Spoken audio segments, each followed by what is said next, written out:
in outstanding federal student loans. In addition, students who come from low-income families, which allowed them to qualify to receive a Pell Grant, will have their debt reduced $20,000. Afghan refugees and migrants living in limbo at a United Arab Emirates facility for nearly a year since being evacuated from Afghanistan held fresh protests this week over what they say is a slow and opaque resettlement process. Hundreds of Afghans carried banners and shouted for freedom, 2 Afghans in the facility stated, estimating that thousands were still awaiting resettlement to the United States or third countries. Images and videos shared with Reuters showed children, women and men protesting inside the facility in Abu Dhabi, known as Emirates' humanitarian city, with temperatures in the Gulf Arab state reaching 100 degrees Fahrenheit. Harry Michaels reporting. Britain on Wednesday said it has launched talks with Kyiv over removing barriers on digital trade as part of its effort to support Ukraine following Russia's invasion of the country. Britain in May removed all tariffs on Ukrainian goods and is now looking to smooth trade in the digital sphere. The UK stands shoulder to shoulder with Ukraine and will use trade as a force for good to help the country rebuild its modern economy after this barbaric war, Trade Minister Anne-Marie Trevelyan said. Libby St. James reporting. This is the latest news headlines. A former Louisville detective pleaded guilty in federal court on Tuesday to helping falsify a search warrant that led to the killing of Breonna Taylor, a black woman whose death fueled a wave of protest over police violence against people of color. The former officer, Kelly Goodette, entered her plea before the U.S. District Court Judge Rebecca Grady Jennings in a federal court in Louisville, Kentucky, court records showed. Goodette pleaded guilty to 1 count of conspiracy, becoming the first officer to be held criminally responsible for the botched raid. The government of Chilean President Gabriel Boric said on Tuesday it is reviving efforts to pass a bill that would reduce working hours in the country and fulfill a campaign promise. The bill, which aims to reduce a working week from 45 to 40 hours within 5 years, has stalled in Congress since it was introduced in 2017 by then lawmaker and current government spokesperson Camila Vallejo. Boric has given urgency to the bill, a provision in Chile's constitution that forces lawmakers to consider a bill when mandated by the president. Former Twitter head of security Peter Zatko alleged in a whistleblower federal complaint last month that the social media giant had numerous wide-ranging information security system lapses, according to a copy of the complaint made public. According to the complaint, the company prioritized growth over policing spam and bots on the platform, as some employees stood to receive $10 million bonuses based on increasing daily users. In response, Twitter blasted Zatko, who worked for the company from November 2020 to January 2022, saying he was spreading false narrative about Twitter and was fired for ineffective leadership and poor performance. The Internal Revenue Service said it's conducting a comprehensive review of its security systems amid recent threats against IRS employees. Some of the rhetoric comes after many Republican lawmakers and media figures claimed without evidence that the $78 billion being sent to the IRS over 10 years as a part of the Inflation Reduction Act is so more agents can be hired to audit the middle class. In a letter, Treasury Secretary Janet Yellen said the agency is planning on hiring auditors who can enforce the tax laws against high-income Americans and corporations, not the middle class. And that's the latest news headline. So you want to go green? How about going green with your greenbacks? Try aspiration.com. Shares your values on the environment and climate change. Ever wonder what the big banks do with your deposits? Well, it goes to fossil fuel companies for sure. Not at aspiration.com. Your deposits will never fund fossil fuel projects like pipelines, oil rigs, and coal mines. With aspiration.com, you get 55,000 free in-network ATMs, 3 to 5% cash back on conscientious coalition purchases, personal impact score to help you shop to match your values, and an option to plant a tree with every roundup. Deposits in your Aspiration Spend and Save account are FDIC insured up to $2.46 million per deposit by being swept to FDIC member institutions. To find out more, You can go to aspiration.com/revolution. I'm Rich Rosario. 1 in 4 heart attack survivors will have another cardiovascular event. Award-winning author and American Heart Association volunteer Dr. Nisa Goldberg explains the hidden risks. Many people don't realize that managing hidden risks like untreated high blood pressure, unhealthy eating habits, and poor medication adherence may reduce your risk for having another heart attack. The American Heart Association's Secondary Heart Attack Prevention Initiative, sponsored by Bayer, reminds you to follow your doctor's recommendations to help reduce your risk factors. Take your medication as prescribed. Certain medicines like aspirin can lower your risk of another cardiac event. Aspirin is not appropriate for everyone, so be sure to talk to your doctor before you begin an aspirin regimen. It's important to understand your medications and take them correctly. Manage risk factors like high blood pressure, high cholesterol, and diabetes. Quit smoking, eat healthier, and get active. Learn more ways to thrive after a heart attack at heart.org/oneisenough.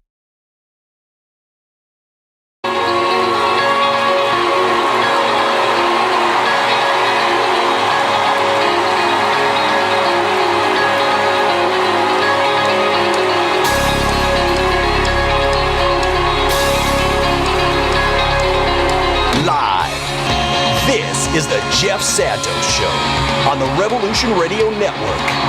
Rebuilding America, together, investing, activism, and supporting the middle class. Now, here's Jeff. Thank you, Josh, and good afternoon, Americans, and welcome to the Jeff Santos Show. It is great to be with you on this Thursday edition of the program. Coming to you live from the South Coast here on this kind of humid 85, 88 degree day, depending upon what part of town you're in. It's great to be with you, folks. We have a fabulous show today. We're going to be talking a lot about the actions yesterday of President O'Brien, the right-wing corporate media, and the elements within even mainstream media talking about inflation and it's going to cost so much money. It's all a bunch of nonsense, but this is why corporate America still has a stranglehold on the life and times of many Americans today, particularly when it comes to going to college. It's part of the American dream. It's only 29% of Americans have a 4-year college degree. We need to talk about that. We will with a number of our guests today.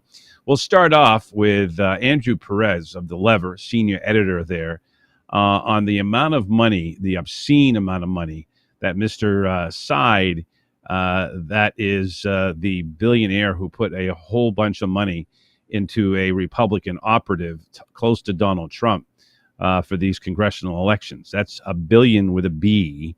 That's insane, but that's where we are today in America. And if you don't think there should be limitations on how much we spend, then, go live in some kind of civil libertarian,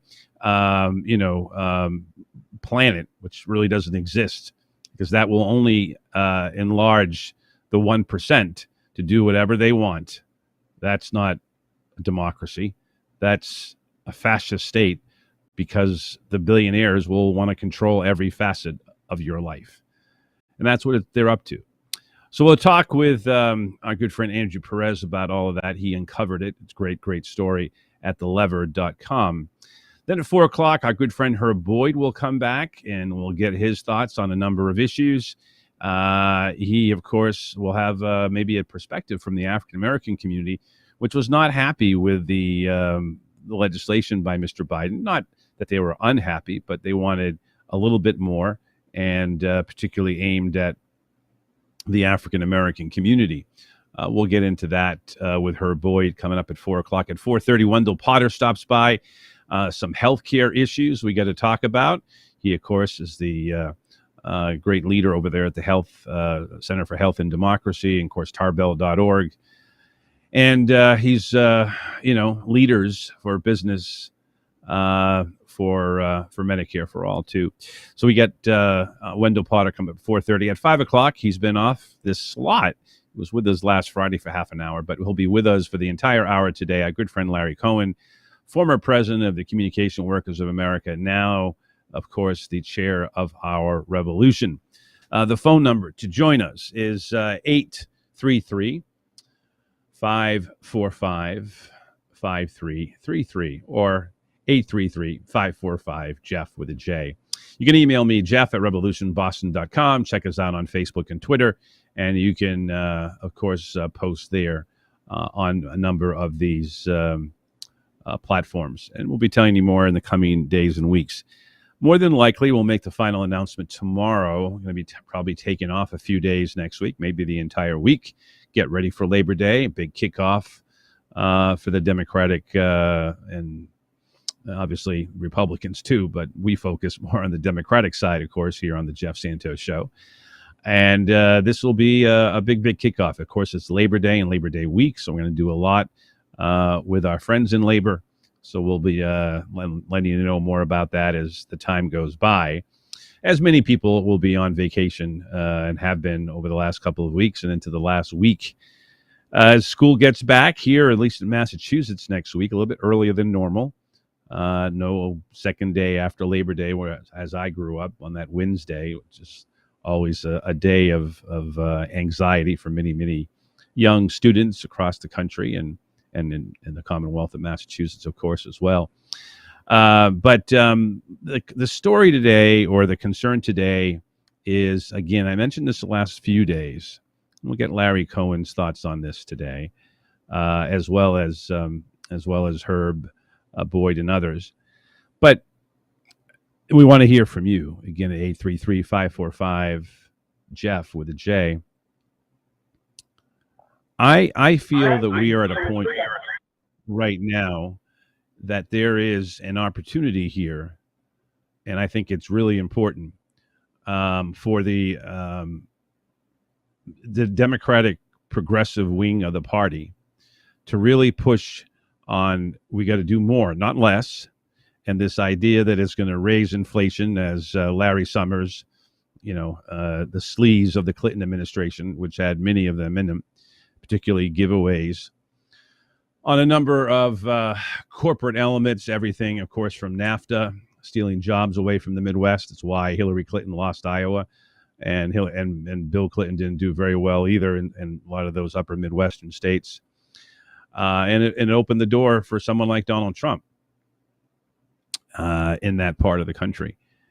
He also, of course, Glass-Steagall and a lot of those other things. And that Summers has got his hands on that. And a lot of the other folks that were actually helping Obama in the first year in 2008. So there's a number of issues that I think that are important here, folks. And in my view,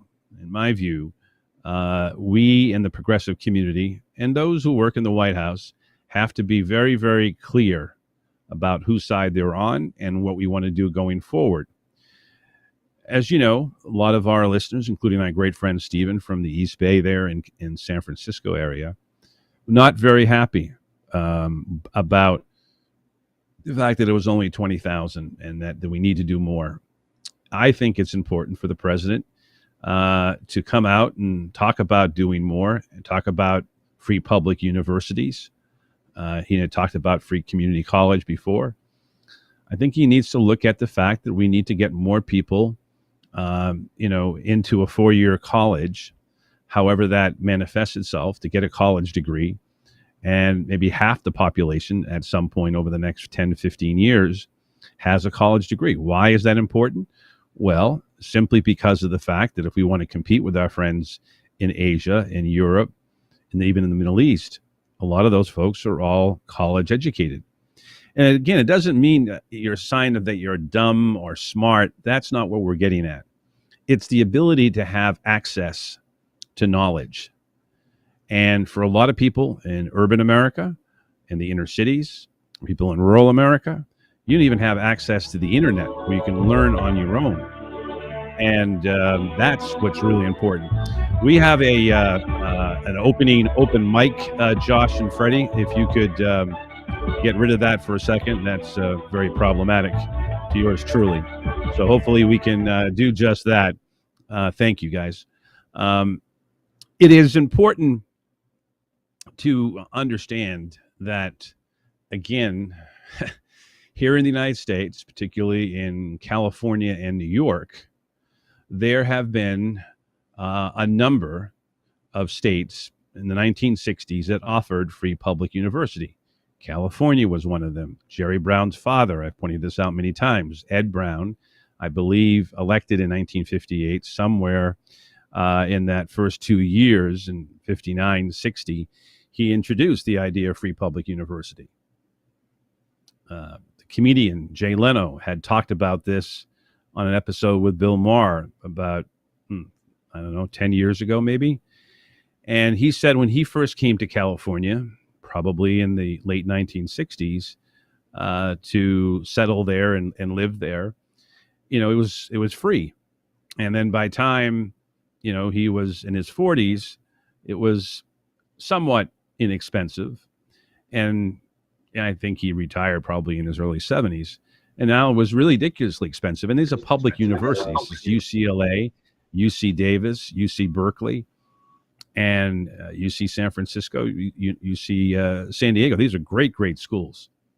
It is, to me, evident of somebody who, in Leno's case, grew up in Massachusetts, moved to California, became a citizen, and could go to school for free as recently as 40, 50 years ago. That, to me, needs to be brought back, not only in California, but around the country. So it's been done there. City College, where our good friend Herb Boyd teaches. And many people, including our contributing Jerry Austin, all graduate City College, all for free. This is an example that it's been done. It can be done again. We just need the leadership. We need the cojones, and we need people to go out there and speak on behalf of this. Again, this is where I think someone like Ron Klain and those in the progressive movement have to come to an agreement here that they need to go ahead. They need to understand that they need to communicate where this message is going. And they can't be fighting the Bruce Reeds of the world and others if they want to win the day on this issue. And if you have to bring in Elizabeth Warren, as she was on Alex Wagner, who's now got her own show with Rachel Maddow in that 9 o'clock hour on MSNBC, to help sell it, and Bernie, of course, and people like Ayanna Pressley, part of the squad, then you have to do that. And you have to form that alliance. Again, this is the future of the country, folks. The future of the country is headed toward young people, people of color, particularly Latino, Latinx, large increase in population. And they want access to what the 1, the 2, the 10, the 20% have had for years. 29% of the American people have a college degree. Many of them are white. There obviously are those who went to historically black colleges, but that's still, a precious few. And one of the reasons why Clyburn is not one of my favorite characters is he keeps focusing on historically black colleges. Well, first of all, there's not enough of them to educate every African American in the country. Number two, you can have that, and you can also have free public universities. So all of these things need to be done. They need to be taken care of, folks. And, I don't understand, why it would be that hard to sell it. Again, I understand the resistance. Alex Lawson mentioned yesterday, how would you like to be Ron Klain, and your number two is completely, on the opposite side of almost every issues that you and the president, and you have a great relationship, does Klain with Biden. And that Klain knows that he needs the progressive wing of the party to basically help him offset the corporate wing that is right in his next office, as Reid is the deputy chief of staff to Klain's chief of staff. So you have a really, really difficult situation here, folks.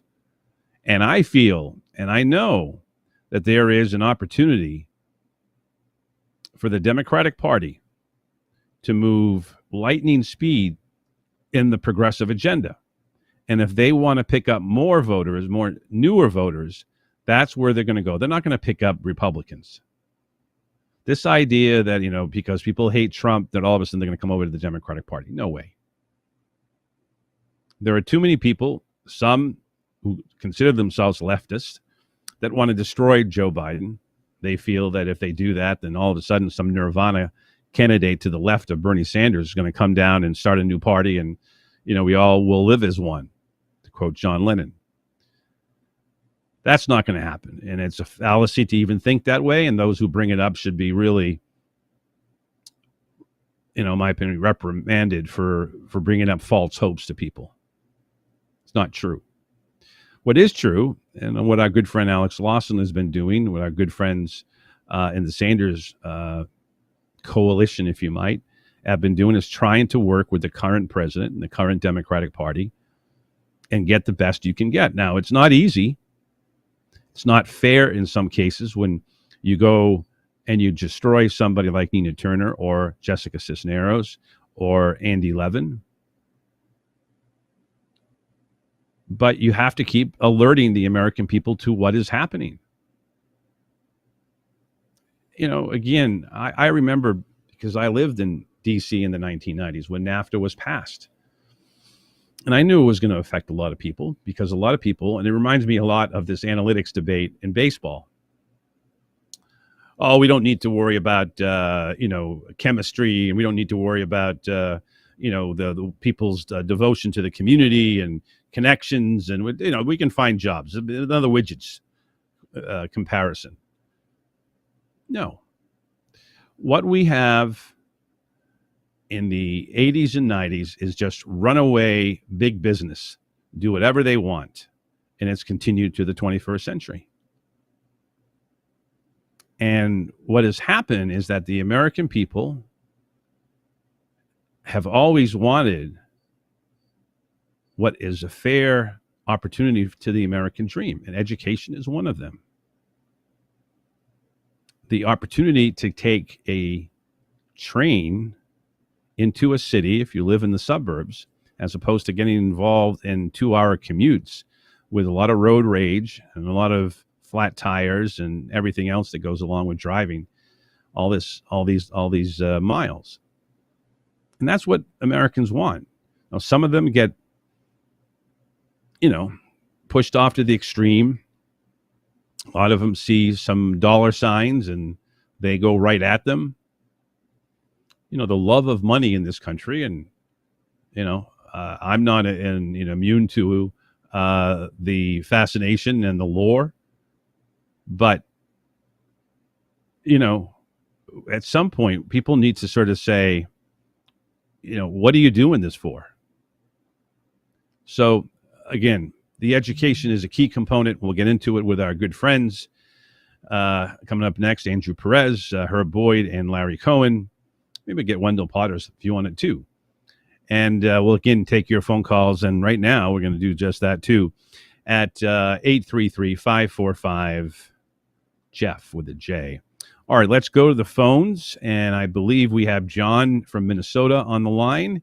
If that is right, Josh, go right ahead. Tell me in my ear. Let's go to John if he's there. Yeah. Hello. Can you hear me? Hey, John, go right ahead. Yeah, actually, I heard Andrew Perez this morning from The Lever do a really great deep dive into dark money, and apparently 1.2 Yep, he's going to do that today for you, and coming up in about 10 minutes, John. By Barry Seed. I've never heard of him, but right. Anyway, this is it's actually pronounced Side, but yes. Yeah, Side. Yeah, right. Barry Side. Anyway, it's astounding the amount of money that people spend to basically destroy democracy and get their own, opinions shoved down the rest of our throats as to how this country should run. And in this case, it was the judiciary, and how all that money is dumped into supporting people like Coney Barrett and the other appointees that that Trump had placed on the Supreme Court, but there's also lots of appointees at district courts too. Right. One That's of which true. is down in Florida and is trying to hold up, the Department of Justice from taking back the material, back as far as the classified material. It's kind of gumming up the works there. I guess they'll have to wait until that judge makes a decision, but that judge was a Trump appointee. It's just, talk about corruption. This is what had all this money and, big business and their interference in our democracy has done to this country. It's astounding. And every level, judiciary, the legislative branch, and also in the executive branch. So they're trying to literally buy our democracy and run it for themselves. What more can you say? And I really appreciate the report that somebody, was able to give me that information, because it probably wouldn't have come out in any of the, general media or even in the Washington Post and the New York Times. I doubt if you'd even hear about it. Well, I think there was something to give credit where its credit is due. It was a partnership between the New York Times, ProPublica, and the Level, and ProPublica, yeah. Oh, and in my view, there is a group of good journalism out there. Some of it is in the New York Times and occasionally the Washington Post, the Globe, and a few others. Yep. But you're right. Yep. Most of the tabloids are all horrific. Even elite newspapers like the Wall Street Journal are tied to Rupert Murdoch's foxification of everything. Right. So you're right. It's unfortunate, and their newspapers closing every day still. No, it's important to get this information out. Yeah, I'm glad that you're talking about it right now. Well, no, I'm glad you are aware of it, as you always are, because you are a great consumer of news, and we need more people like you around the country. I was mentioning 29% of Americans have a 4-year college degree. Well, one of the things that a good democracy requires is a population that is educated and understands what needs to be done. Right. I don't think that Donald Trump could get elected in, a number of democracies in Western Europe. I don't see it happening in Sweden. I don't see it happening in Denmark. I don't see it happening in France or, it's happened before in Germany, we know. It's happened, in other parts of Europe too, and we see it with Orban. But there are certain parts of Europe that understand democracy.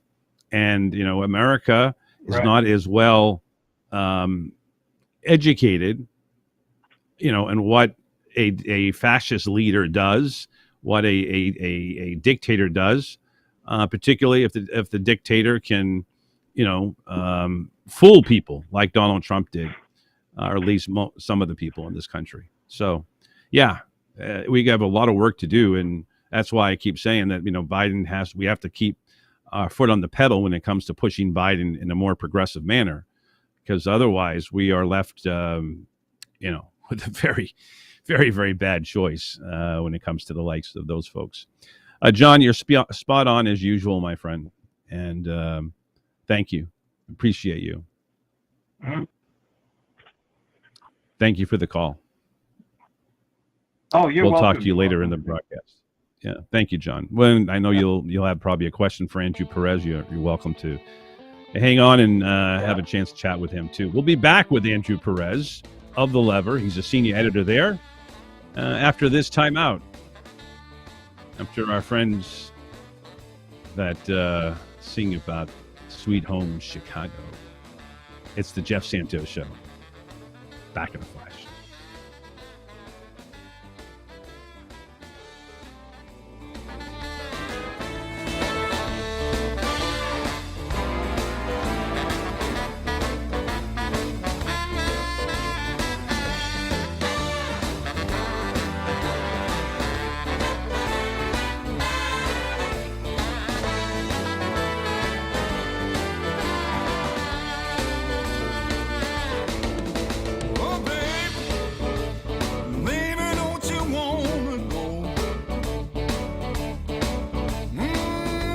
The Jeff Santos Show is brought to you by Mass Peace Action. With over 9,000 supporters in the state, MPA uses the power of grassroots organizing to end war, create a more just foreign policy, and cut wasteful Pentagon spending to support the needs of the American people, like healthcare, education, infrastructure, and the environment. 20 years of war is long enough. To become a member or learn more, visit masspeaceaction.org. Don't wish for peace, work for it.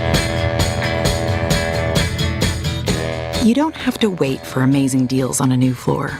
Get spring Black Friday deals right now at Lumber Liquidators Flooring.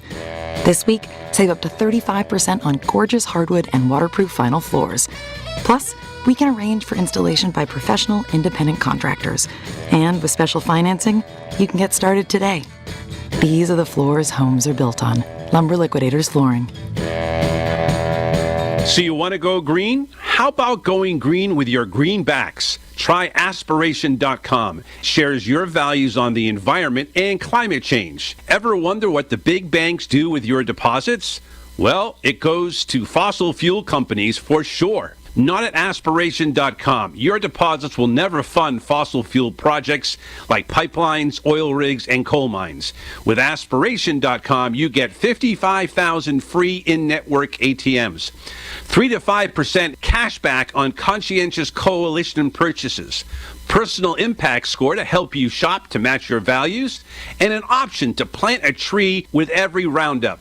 Deposits in your Aspiration Spend and Save account are FDIC insured up to $2.46 million per deposit by being swept to FDIC member institutions. To find out more, you can go to aspiration.com/revolution. I'm Rich Rosario. 1 in 4 heart attack survivors will have another cardiovascular event. Award-winning author and American Heart Association volunteer Dr. Nisa Goldberg explains the hidden risks. Many people don't realize that managing hidden risks like untreated high blood pressure, unhealthy eating habits, and poor medication adherence may reduce your risk for having another heart attack. The American Heart Association's Secondary Heart Attack Prevention Initiative, sponsored by Bayer, reminds you to follow your doctor's recommendations to help reduce your risk factors. Take your medication as prescribed. Certain medicines like aspirin can lower your risk of another cardiac event. Aspirin is not appropriate for everyone, so be sure to talk to your doctor before you begin an aspirin regimen. It's important to understand your medications and take them correctly. Manage risk factors like high blood pressure, high cholesterol, and diabetes. Quit smoking, eat healthier, and get active. Learn more ways to thrive after a heart attack at heart.org/oneisenough.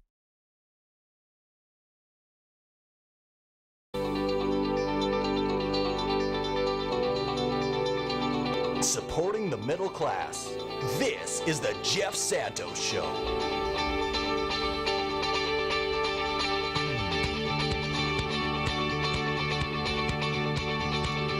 "33 minutes past the hour. It is the Jeff Santos Show that you are tuned into. We are here every Monday through Friday from 3 to 6 Eastern Time, 12 to 3 Pacific. And, of course, you can check us out on Facebook Live. Go to the search bar, Jeff Santos Show. You can watch and listen if you're driving at your leisure.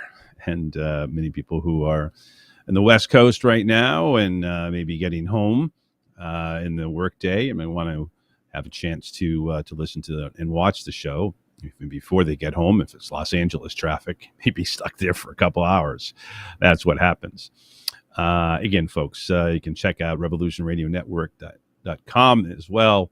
A way to listen to us live and also on a podcast. Our next guest comes to us from the nation's capital. He is a great investigative journalist. Along with David Sirota, are the main cogs of the lever, which, you may be aware of is really done some tremendous stories on some of the problems with the corporate wing of the Democratic Party, the amount of money that they get. In this case, we're going to talk about Mr. Side, who is dropping a dime, many dimes, billions actually, to talk about, dropping money into the pockets of Republican operatives. And that's the story that we're going to find out more about with our good friend Andrew Perez, who joins us for the first time on video today. Andrew, great to have you, and great to see your smile, my friend. How are you? Good, good. Glad to be here, and I can report that I live in Maine now instead of DC, and I feel a lot Oh, better for good. it on a daily basis. So Very good. Well, I don't know if it's still there, but I used to go to a restaurant in Portland. I don't know how close to Portland you are, called Local 188. And I recommend it if it's still there because it's a lot of homegrown food. So if that's one definitely of your been there. It's locales, great. it Yeah, is. yeah. It's one of my favorites. If I get a chance to get up there over the next month or so. Well, now I know I can drop in and have a cup of coffee with my great investigative journalist friend. So Andrew, this is a fantastic story. One of our callers, John, will probably get a chance to speak with you. Saw you on another show this morning, and it is really important that your word and the research that you've done gets out there. So I know that a lot of people look at this and say, well, it's corrupt politics. We all know about that. It's been going on for a long time. But this is something different. We're talking about dropping billions a couple of months before a massive campaign effort. And tell us a lot about Mr. Side. I know it's spelled a little differently, but from Chicago and his donation to, Lex Luthor there, the guy who is going to be the operative as a close friend of Donald Trump. For those of you who don't know, Lex Luthor, think Superman. But talk to me about this and how you found out about this and the impact it may have on these elections and going forward. Sure. So Barry Side is a little-known businessman out of Chicago who ran this company called Triplite, which is this electronics company. In 2020, in April 2020, he and Leonard Leo set up this nonprofit trust, Leonard Leo being the Republican operative who helped flip the Supreme Court and build its conservative supermajority. And so Side put all of his company, Triplite, into this nonprofit, which is called the Marble Freedom Trust, which then sold the company for $1.6 billion, which is the largest, we believe, the largest known donation to any kind of politically oriented nonprofit or what we would call a dark money group in U.S. history. And of course, so, Leonard Leo helped remake the judiciary so that it just recently overturned Roe v. Wade. And this, now expands his power just immensely. Yeah, no doubt. Now, this individual that you mentioned, Leonard Leo, or Lex Luthor, as I like to call him, the game plan for him, has there been sort of a detailed approach? How do we look at the next 2 months? How we look at the Supreme Court decisions? How we look at, obviously the Trump campaign, if that happens in 2024? Yeah. Well, so this network does have pretty wide latitude to spend both on politics. It can spend up to 49% of its resources on politics, and it then can spend the rest of its money on issue advocacy, like we've seen around the judicial confirmation campaigns for Gorsuch, Kavanaugh, and Amy Coney Barrett. They also have gotten involved in state Supreme Court races. And you got to imagine, for this group, one of the, kind of chief aims has always been making abortion illegal. So, there's a good chance they'll be involved in some of the state fights around abortion. Is in terms of elections, like federal elections, kind of hard to predict what they'll be doing, though we know in 2020, between 2020 and 2021, Leo's network donated $9 million to Mitch McConnell's dark money group called One Nation, which supports Senate Republicans and Senate candidates. So, they have a lot of latitude how they spend this money. What I would really expect is for the money to be parceled out, over time. It's if they, handle this money appropriately, they can probably conserve it for a long time to come, and, I and guess and so. parcel out, maybe 10, 20, $30 million a year, maybe up to $80 million a year, without really kind of draining the actual principal here. That's something we've seen with kind of other big C4s, but it's something you might see here as well. Now, talk to me just to give our audience an understanding of this 501c3s, 501c4s. Give us the distinction, the layperson can understand, and how this makes a big difference in those TV commercials you see over and over and over again, and all the things that you get into your inbox over and over and over again as well. What is the distinction there? Sure. So 501c3 groups, charitable groups, charitable foundations, so they can't spend on politics. That's really the fundamental difference here, with the 501c4 group. So donations to 501c4 groups uh, are not deductible for charitable purposes. That's the kind of main difference. But in this case, just its tax exempt status played a pretty huge role. Period. With a donor like Barry Side, you actually, like, he was hitting his charitable max like nearly every year. I see. So Yeah, he's a kind of uncommonly generous donor. But in this I case, guess so. by putting this company into the trust and then selling it, he avoided potentially up to $400 million in taxes. If he had just sold the company himself and then sought to seed a Leo group, he would have had a lot less money to work with. He would have potentially been due, or would have had to pay $400 million in taxes. Instead, they avoided taxes on the sale entirely, and all of the money flowed through to Leo's operation. Yeah, given talking with Andrew Perez, senior editor at The Lever, and you can check out more at thelever.com. And a great piece indeed. So, let me go back to, and you wrote about this in your piece, about how Mr. Side started coming out of college. He had access. He was not, didn't grow up a poor man, but he had access to another company, which he would later buy out, which would make these, extension cords and other things and so forth, and surge protectors. How did that monopolize, was it a time that he became, connected with conservative right wing political figures? How did that whole relationship begin? Yeah.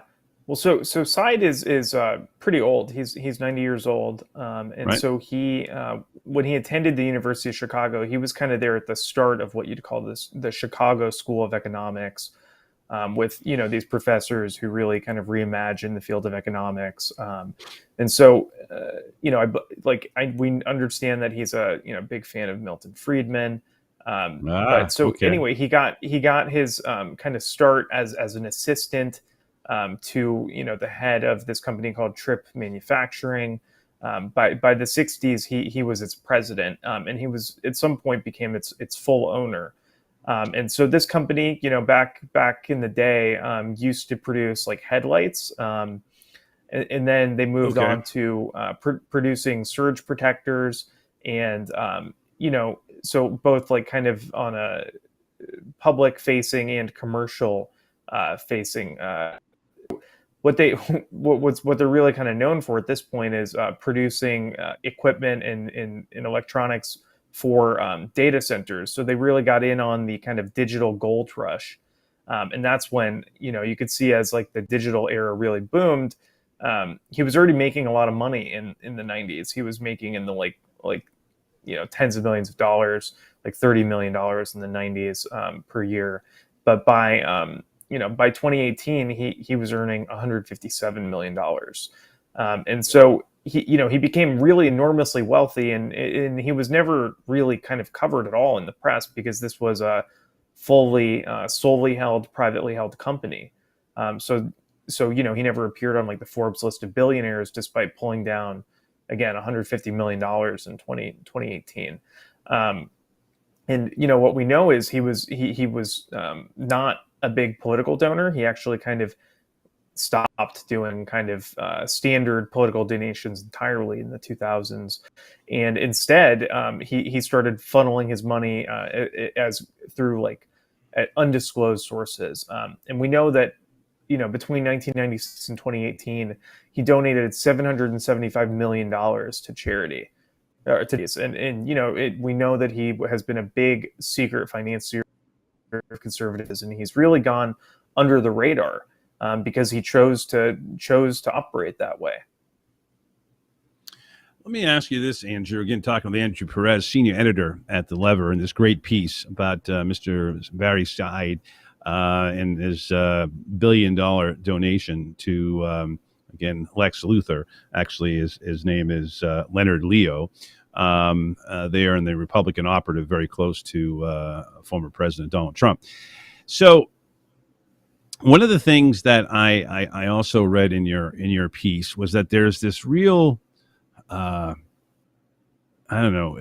fascination, maybe that's not the right word, maybe it's infatuation with the right wing, with George Soros.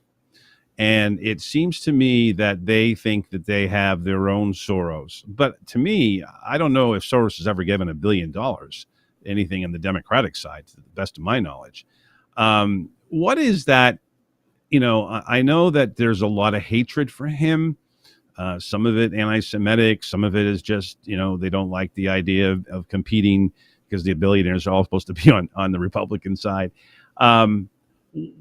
Why is this a scenario in your mind that they needed this Mr. Tsai, that Leo needed to get somebody who he could rely on? Has this been, a thought process? I mean, they obviously have had the Koch brothers and others from the billionaire movement, but is this part of, keeping up with the Joneses again, even though, I mean, I never get a dime from Soros, but the fact is that I don't think he ever put $1 billion down to help any Democratic organization that I know of.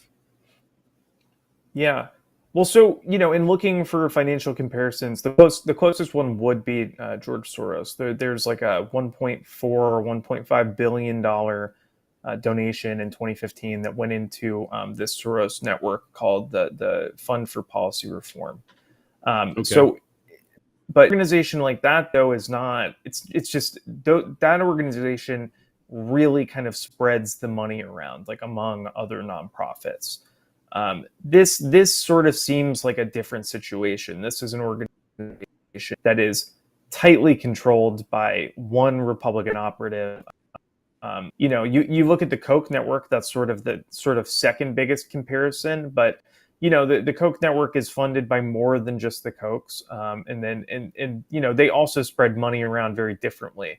The Leo network is very centralized, tightly controlled, but it's also in the hands of one operative, right? Like that's right. Sort of unprecedented. And it sets up this situation where they don't really have to do fundraising anymore, right? They can drop $80 million.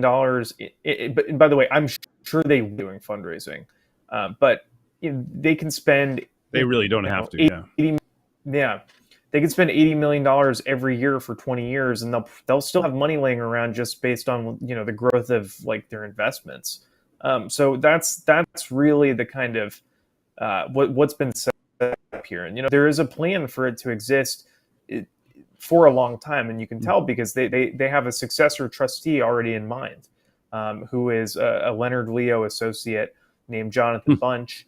And Leo is not old. He's in his 50s. He's 56 years old. So he could be leading this organization still for decades to come if they handle this not a bad deal as you would expect them to. Yeah, unreal. sick, but it's not a bad deal for him personally, of course, and his family. Andrew, talk to me before we take another call here. I want to talk to John in Minneapolis in a minute. Do you think, and has your research shown that the Democratic Party, particularly the Wall Street wing of the party, how have they reacted to this? Have they been like, oh my God, this is horrible. We're going to now have to find another equivalent. We're going to have to ask Soros to do more. Or have they finally woke up to the Sanders mode that we got to look to the smaller donor? I have a feeling that the latter is not where they're thinking. But what have you been able to find out on that front? Yeah, I guess I haven't heard too much about it, but I imagine that they'll be going the big donor route. Yeah. Really be interested in is if like thinking strategically is attempting to match the efficacy of the Leo network, right? Like he's accomplished just a ton with without this kind of money.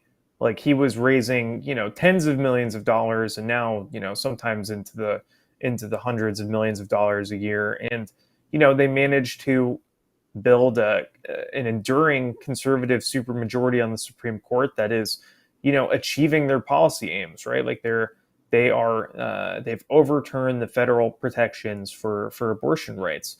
The left or the groups, the liberal groups that are also good at raising money, just can't really match or can't claim to match the influence of the Leo network, and that's because he was selecting the judges and then working hand in hand with Senate Republicans to confirm them.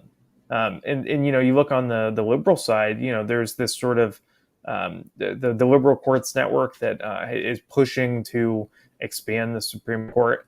That's not moving at all in the Senate, right? Or even with the Biden administration, there is no appetite for that. So they're sad, they're on the outside true. pushing in.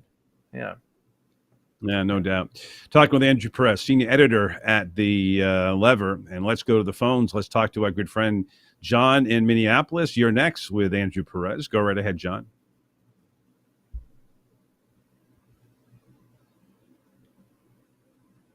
John, can you hear us?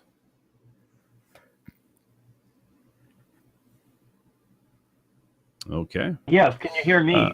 Go ahead, John. Here. Yes, we can. Here. Yeah, okay. Go for it. Okay. Yeah, I really enjoyed your excellent interview with Amy Goodman, and we can't really stress enough the effect of this dark money on our society, on our culture, on our politics, and it's been there for literally decades, and it actually even goes outside of this country.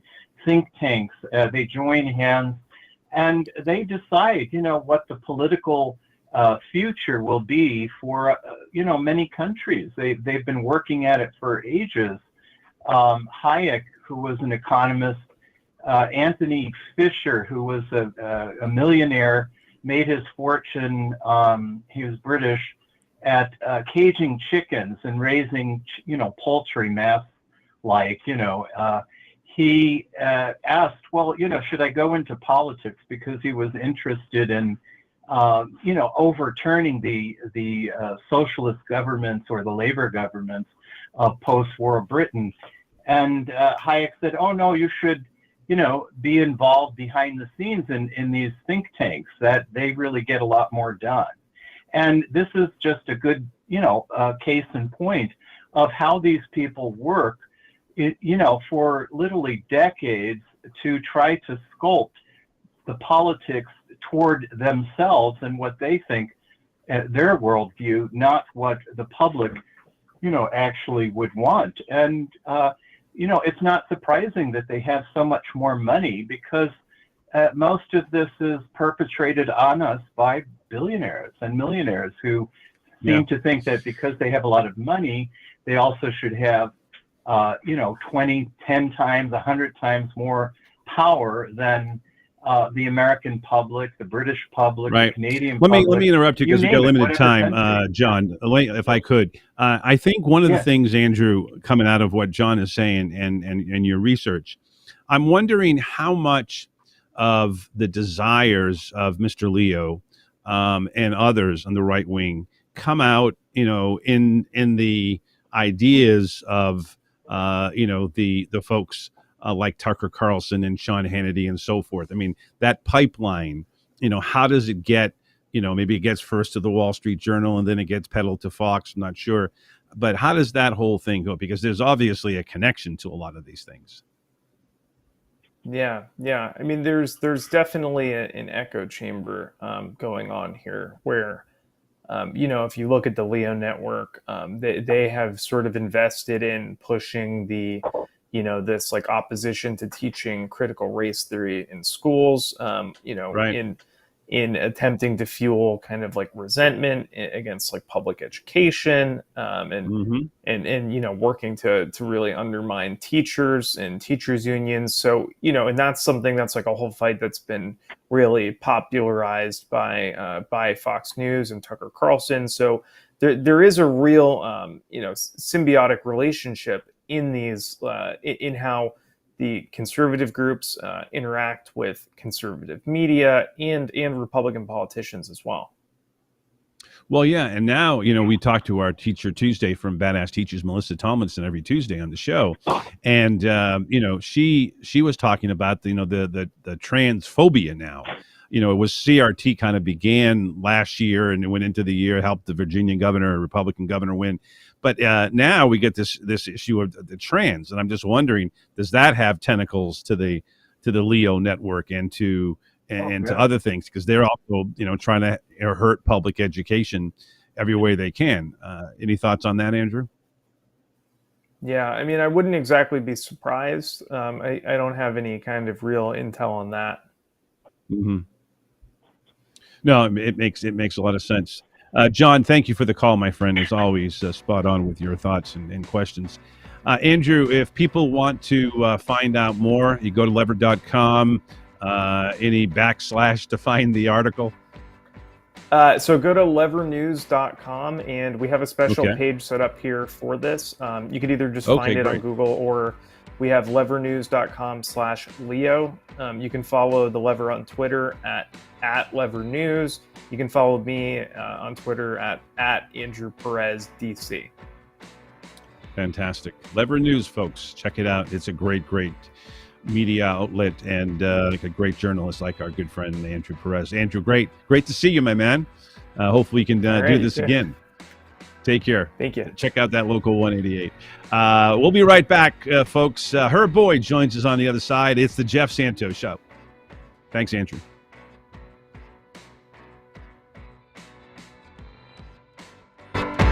Haul packages for a living? A gas-powered Mercedes-Benz Sprinter delivers. Transport people? A Sprinter van with 0% financing is a 5-star idea. If food delivery is your thing, then a gas Sprinter caters to you. And if you're a general contractor, the Sprinter with 0% financing nails it. With innovation, safety, and technology, Sprinter is built for you. And it's built for your bottom line with 0% financing. The Mercedes-Benz Sprinter, starting at just $33,790. You don't have to wait for amazing deals on a new floor. Get spring Black Friday deals right now at Lumber Liquidators Flooring. This week, save up to 35% on gorgeous hardwood and waterproof vinyl floors. Plus, we can arrange for installation by professional, independent contractors. And with special financing, you can get started today. These are the floors homes are built on. Lumber Liquidators Flooring. Hi, I'm Karen, owner of Lone Star Transfer. If you are a timeshare owner, getting out is probably a top priority. And now that annual maintenance fees are coming due, this ongoing burden and expense is at the top of your list. Thankfully, we can help. Let us do for you what we have done for thousands of others across the country. Our process is done legally, ethically, and quickly. Lone Star Transfer has a 99% success rate and an A+ rating with the Better Business Bureau. We are a family-owned business and will personally make sure your experience is a pleasant one. Don't let another day go by with maintenance fees taking your hard-earned money. Give us a call for a no-obligation consultation at 844-284-4863. That's 844-284-4863. Or online at LoneStarTransfer.com. That's LoneStarTransfer.com.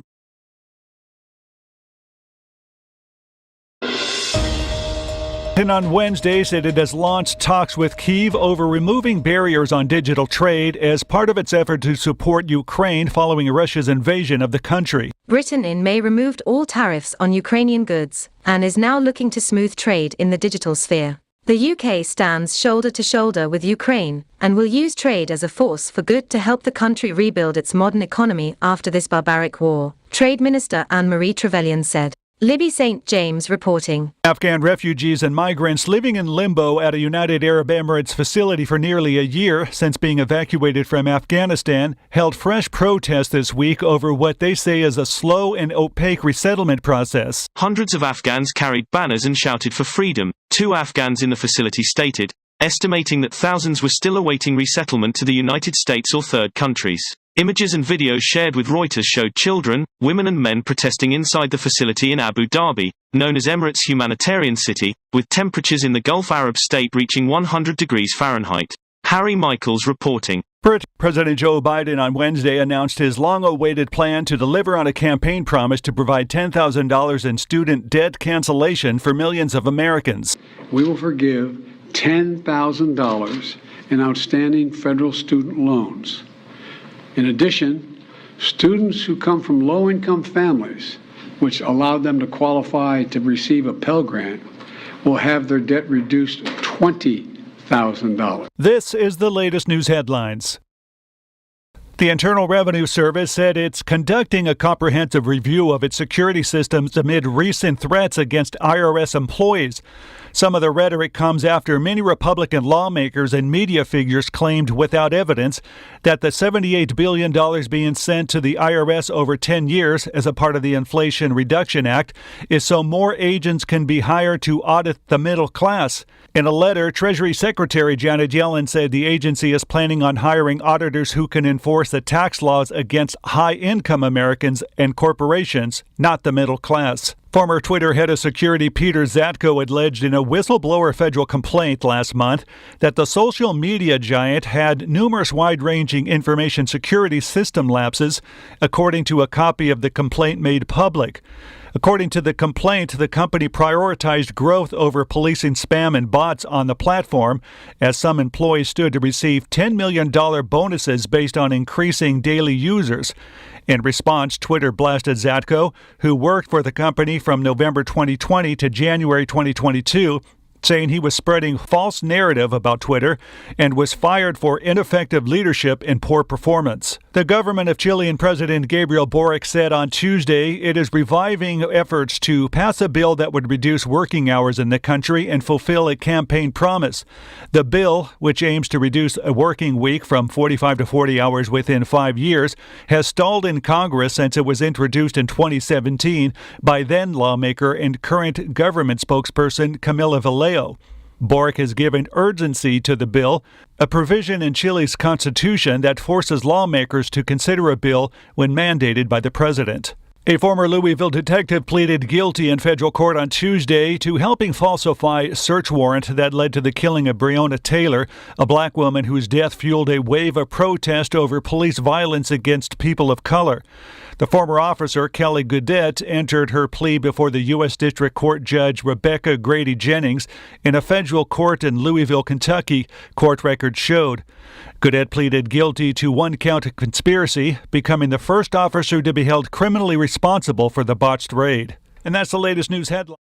So you want to go green? How about going green with your greenbacks? Try aspiration.com. Shares your values on the environment and climate change. Ever wonder what the big banks do with your deposits?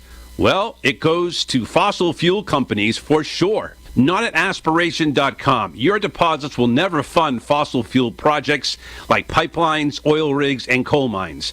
With aspiration.com, you get 55,000 free in-network ATMs, 3 to 5% cash back on conscientious coalition purchases, personal impact score to help you shop to match your values, and an option to plant a tree with every roundup. Deposits in your Aspiration Spend and Save account are FDIC insured up to $2.46 million per deposit by being swept to FDIC member institutions. To find out more, you can go to aspiration.com/revolution. Are you living with pain? I was, after a nasty fall. I got relief with 1 Hour Pain Relief. I'm Barry Yarconi, president, and here's Lisa, a Marine who was injured in Iraq. After surviving an explosion, I was on horrible painkillers for lingering head, shoulder, back, and knee pain, but I hated the dangers and side effects. My friend told me about 1 Hour Pain Relief, and now I'm off the drugs. 1 Hour Pain Relief is the result of 15 years of research on an amazing extract from hops, the plant used to flavor beer. Whether your pain is from an injury or just aging, you get safe, all-day relief in less than 1 hour. We're so sure you'll love 1 Hour Pain Relief too that we'll send you a 1-week trial for just a small shipping charge. Call 800-269-9500 right now. That's 800-269-9500. There's no gimmicks, no obligation, no automatic shipments. Stop living with pain. Call 800-269-9500 for your 1-week trial or visit onehourpainrelief.com. That's 800-269-9500.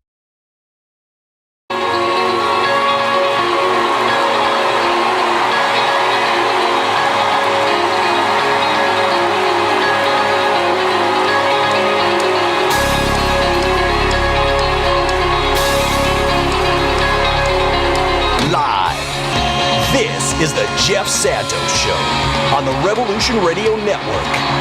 Rebuilding America, together, investing, activism, and supporting the middle class. Now, here's Jeff.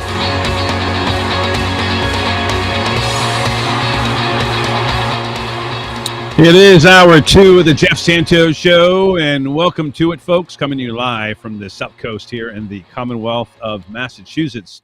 We are going to go not up to Portland, Maine, or up somewhere in Maine, undisclosed location, where our last guest, Andrew Perez, is, but to the great heartbed of African American history and the home of our good friend, Mr. 4 o'clock on Thursday, Mr. Herb Boyd, who, of course, is a fantastic journalist, the Amsterdam News. Check it out. And, of course, you can also find him at City College. And as we said, about 50 years ago, you could go to school for free at City College. And that's where we're going to start today, Mr. Boyd. Happy Thursday. Happy Herb Thursday. How are you, sir? Very good. In fact, thank you, Jeff, and thanks for having me. And, one of the things about it, I thought I would not make it back here in time from City College because I'm in the process of transferring thousands of books to the college library out of my storage. The unit is getting to be a bit too expensive, Jeff. I guess so. That's a lot of books. It's a lot of books, baby. It's a library itself. Yeah, exactly. The Boyd Library. There you go. In fact, that's essentially how we're going to title one of the is that right? collections, which won't be available for circulation. It'll be under me and my wife's names. Oh, wow. That would be fantastic. And such a great, a great gift to the people of New York and the people of City College and so forth. Good for you. And thank you. Let's hope they use it, Jeff. Let's hope so. Well, I mean, I think that, this brings us kind of full circle to, yesterday, the head of the NAACP, Mr. Johnson, was not thrilled with the Biden plan that many progressives liked the initial beginning of it. Those like myself, Bernie Sanders, who are advocates for free public university. But there were some concerns. Now, I don't know how much of this is, connected to the Clyburn, for more monies for historically black colleges. I'm not sure where Mr. Johnson is coming from, but there's no doubt that there's discrimination against people of color, particularly African Americans. And there's no doubt that, there needs to be in my opinion, an opportunity for people to go, to college, that don't have to. I found one person at a Sanders rally back in 2016 that was a stripper, and she Mm-hmm. said she goes to, she does what she does because she wants to go to college. I'm like, that's insane. But she lives in New Hampshire. It's kind of a conservative state, and they don't give out the access to go to university, even though the University of New Hampshire and other schools are good there. I'm wondering about, because you have been there for a number of years at City College. Obviously, you know of the situation, that at one point it was free. I'm not sure what it costs right now. It probably is not as much as UC Berkeley or UCLA, which also was free at one point in California before Reagan got a hold of it. With Jerry Brown's dad there. What do you make, first of all, of the Biden announcement yesterday? I thought it was a good start, not everything we needed. And looking at the fact that City College, it costs more than when you probably first came to New York. What are your thoughts, and where would you like to see things go? Oh, sure. Well, first of all, is that they've had so many hiccups on this whole promise on student loan, the debt relief. Uh, I think it's at least, oh my goodness, at least 5 or 6 different stories I've done. And each time they made indication there was going to be some action on it, an announcement was going to be made, and I jump on the story. So I jumped on the story this week, and in a sense, I had a leg up because I moved with the idea that this time he's going to keep his promise. It's going to come through, but it won't be everything we need. Right. It'll be the same thing that happened with IRA. You get a centerpiece in there, Yes. and it's The Irish okay. Republican Army and the individual retirement account. You can think of better names. I mean, anyways, go ahead. I didn't mean to interrupt. Yeah, well, you got so many different organizations that could have Yeah. that, but Yeah, exactly. but Jerry Adams hanging out. the Inflation Reduction. Let's do it like Right, that. right. That act. Exactly. The I know where you're Inflation coming Reduction from. Act. Yeah. So what? And a lot of people. First of all, as the excitement, I was over on campus today, as I was saying to you earlier, and the day was the first day the students came back, because I've been Interesting. going over there doing the work on the collection and Right. and the place with the pandemic and everything. I mean, it was like an empty academy. Wow. Today, it looked like it had come alive. It was a hive of activity. There you go. And so you have to line these students lined up, Jeff, to get in. Because you have to show That's great. all, not only your vaccination, but also your ID to get in. Mm-hmm. Oh, yeah. So it made the line pretty long and pretty awkward, to get in there. But we didn't have any difficulties because the librarian, he just shepherded us right through. He ushered us right through.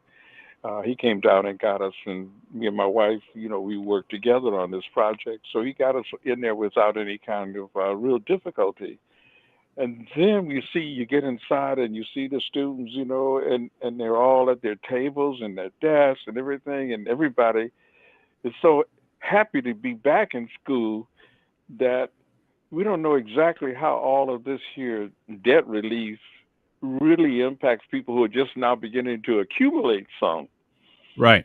Sure. You're talking about leaving people who have the old debts, something averaging somewhere between $30,000 and $50,000, and but it was a moratorium, and it's been a moratorium on terms of them collecting the debt, and of course that's the deadline for that is coming up.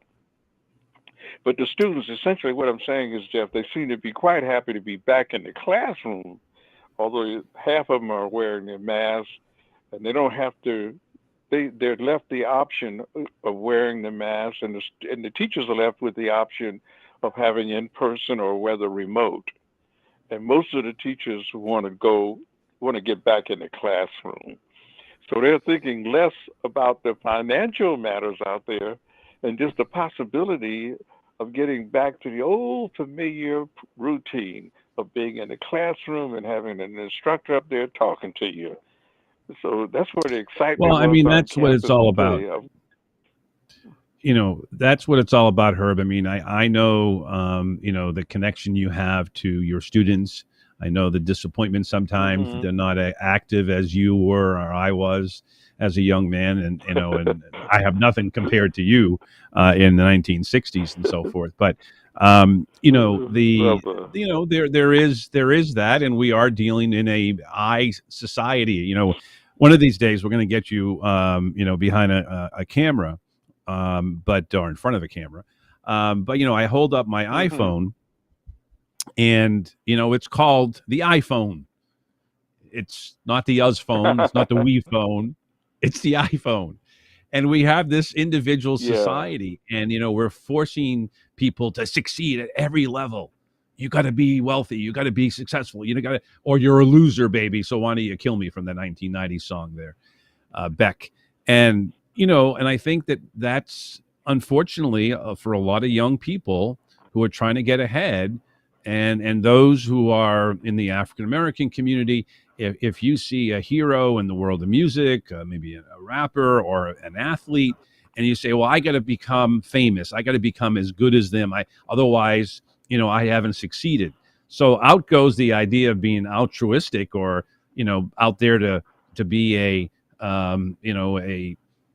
protester, and I want to be the star. Maybe if I can be the person at the podium, maybe I'll get involved. But that's it's a different story, isn't it? Um, Talking with the great Herb Boyd here. We'll open up the phones in a couple of minutes at 833-545-5333. That's 833-545 Jeff, with a J, of course. Herb, talk to me about the idea of whether or not there is an understanding that you can merge the historically black college, the Clyburn focus for a long time, with the idea of free public university. Is that something that you think that the African American community can put their arms around? Because we know in the past there's been some racist elements that have been involved there. There's that. But to me, you're never going to be able to get every African American into an historically black colleges unless you expanded, ridiculously. So the public university is going to be critical to, educating, as many people in the African American community and the Latino community, et cetera, et cetera. And that to me is the only way that we can do this. And why I'm not only a big fan of Sanders, but the people who are behind all this. Your thoughts there? Well, one of the things about this is that we have to consider the whole pipeline. You're looking at the top echelon, what you call the spew that spits them out. I like to get down the pipeline where they come in, and that Yeah. means like getting into intermediate, even elementary and intermediate, and certainly high school, Right. and ending the kind of dropout rate that happens in marginalized communities, Sure. young students of color, and they never even make it into that pool Yep. of recruits and potential students to go on to higher education. And so something has to be done about the pipeline in terms of the flow and bringing them through this whole educational process. Mm-hmm. Because right now you have the debate going on. I mean, one of the concerns that some of the students have is that, oh, we hear all this stuff about the banning of books and Yeah. critical race Critical theory. race theory, all We that hear all these things. nonsense. Yep. Yeah, you have all of these other problems that are going on, and it kind of interferes with their understanding of the educational process and whether or Mm-hmm. not it's open and democratic, and they can proceed in such a way and exercise and be who they want to be within that process. But when you get to a certain level, I look at my classrooms, and young black men. We talk about City College. This is a major urban university, and you look in there and you see that the most of my students are coming from abroad. It's amazing. I'm Is talking that about right? this is a class on Malcolm X, and you can't talk about a Wow. magnet, a more attractive, inducement, for to Right? come into the classroom and have something like a Malcolm X, and you find out that you're lucky to have 2 black men in there out Jeez. of 40 students. And these people So you coming wonder, from like, where Europe? Are are they they? coming from How the come they're Middle not East here? or yeah? And even in some Well, of the that's historically black colleges, universities, they don't even teach Malcolm. my God. Why do So you we've had think that that struggle is in the at the past. historically black colleges? Is it that he's too They're conservative. controversial? Okay, there you go. That'll tell you. Yeah, there you go. And we know who's on those Yeah, boards. some teachers that go ahead and exercise and they just say, hey, forget it. However, then you start talking about the pool of available teachers Yeah, and yeah. what kind of educational background do they have, or political activists and stuff like that. Well, that's a diminishing aspect, because a lot of that spilled over from out of the movement. The movement created this vast reservoir of potential students, activists in the academy. We don't have that anymore. The whole Mm, drive for Black Studies programs are virtually disappearing. wow, that's so sad. And And most students, I and some of that's part of the students with not having the activism of the past. And as you mentioned earlier, they don't have that background and history that we brought into the classroom, because we took the issues that were outside the classroom and tried to bring them inside the classroom. exactly, and that's what they So it's need to like be. grassroots meets the ivory tower. That's what Right. we were trying to do. I'm going to bring in our good friend Mark, and I think that Sure. he has a background in labor, and we're trying to educate more people about what Jesse Jackson has spoken about, the Rainbow Coalition, and labor was part of that coalition, right? Um, that doesn't seem to be connecting as well either, and we had an interview. Bernie was in town in Boston over the weekend, and technically in Cambridge, and he brought Sarah Nelson of the Flight Attendants Union, who's really the Alicia Keys example of a girl on Oh, fire. great. Yeah, so she was there, and so wasn't the head of the Teamsters Union, Sean O'Brien, who has got some background in Boston. And what I saw Mm-hmm. was this real connection to the working class. And I mentioned to Sean O'Brien about the idea of the Rainbow Coalition and the concept of labor, civil rights, the voting rights concerns, women rights, LGBTQ. And he says, of course, we got to do all of this. And he says, when you get right down to it, he says, we got to put food on the table, for the American society.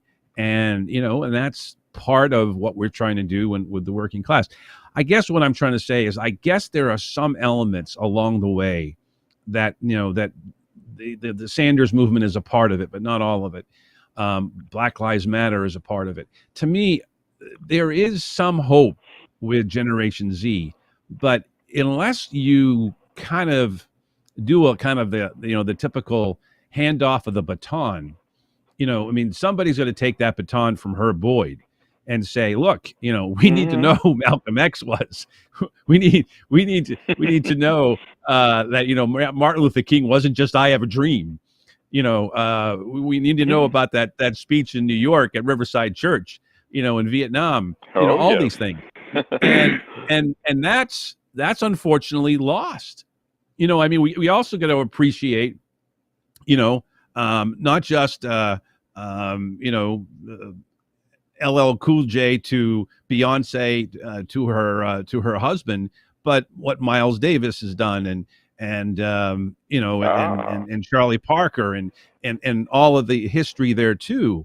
I mean, Who am I talking In- to? Is this Cornell West I'm talking to? I'm sorry. Go ahead. I tell you what, I don't have the same suit. I can tell you that. Okay. Good old Dr. West with his but the his pedagogy blue. is interesting because you're talking about the pedagogy, and that's significant. Well, it is Whole important. And curriculum. What are you?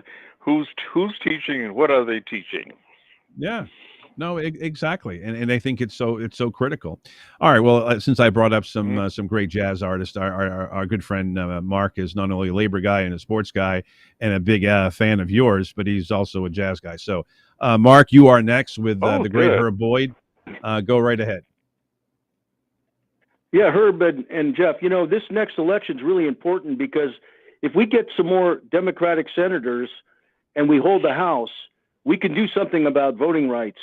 And also, do something about Roe v. Wade, and also, getting the AR-15s off the streets. These are big items. Also, we're probably going to get a lot of bad decisions from the Supreme Court, and we're going to need to have majorities to combat them because, labor is going to be attacked by the Supreme Court at one time or another. It's going to come. And I think that, the young people in this country, especially people of color, these new green energy jobs are going to be union jobs. And they're going to be a great opportunity for people of color to actually get into the middle class if they can get into a union and make the union strong. And I think that's something that the young people in this country have a great opportunity right now because their future is on the line. If they can get out and vote and participate and get more Democrats in office, a lot of their dreams and aspirations will come true. And if they don't get out and realize the opportunity, if these Republicans take over, I mean, we're going to be in dire straits, and they're going to be the ones that are going to be the most affected. Herb. Very good, Mark. I mean, spot on. And one of the things about this is all of those issues you raised, I mean, they're critical ones. And I'm hoping that they talk about the woke. This is not only Gen X, Gen Z, but you talk about the woke folks out there and whether or not it spills over into some other parts of our society. Certainly on the union tip, I'm encouraged seeing a number of young people in at least two sectors that are doing some marvelous jobs. I mean, look at the Amazon workers, here in New York City. They've done a wonderful job of organizing. Some efforts are going on with Starbucks and a few other outlets, Union Carbide. Even with the labor inside of the factories, you have some little small perturbations, being picking up on some of the stuff of the past and renewing this struggle. But it has to be a larger, in order for it to spill over into the labor stuff, it almost has to be some parts of a larger movement so people can feel they're not isolated. Some of the people within the labor confines figure that, they can isolate us and begin to find individuals in there and root them out. And next thing you know, they're fired. And the whole thing is a chilling effect is put on the movement. But it's got to be large enough so it's connected in such a way. If you mess with one, you're messing with us all. That's right. Great points, Herb. And I go by strength in numbers. That's how the Warriors win, and I think that's how labor wins.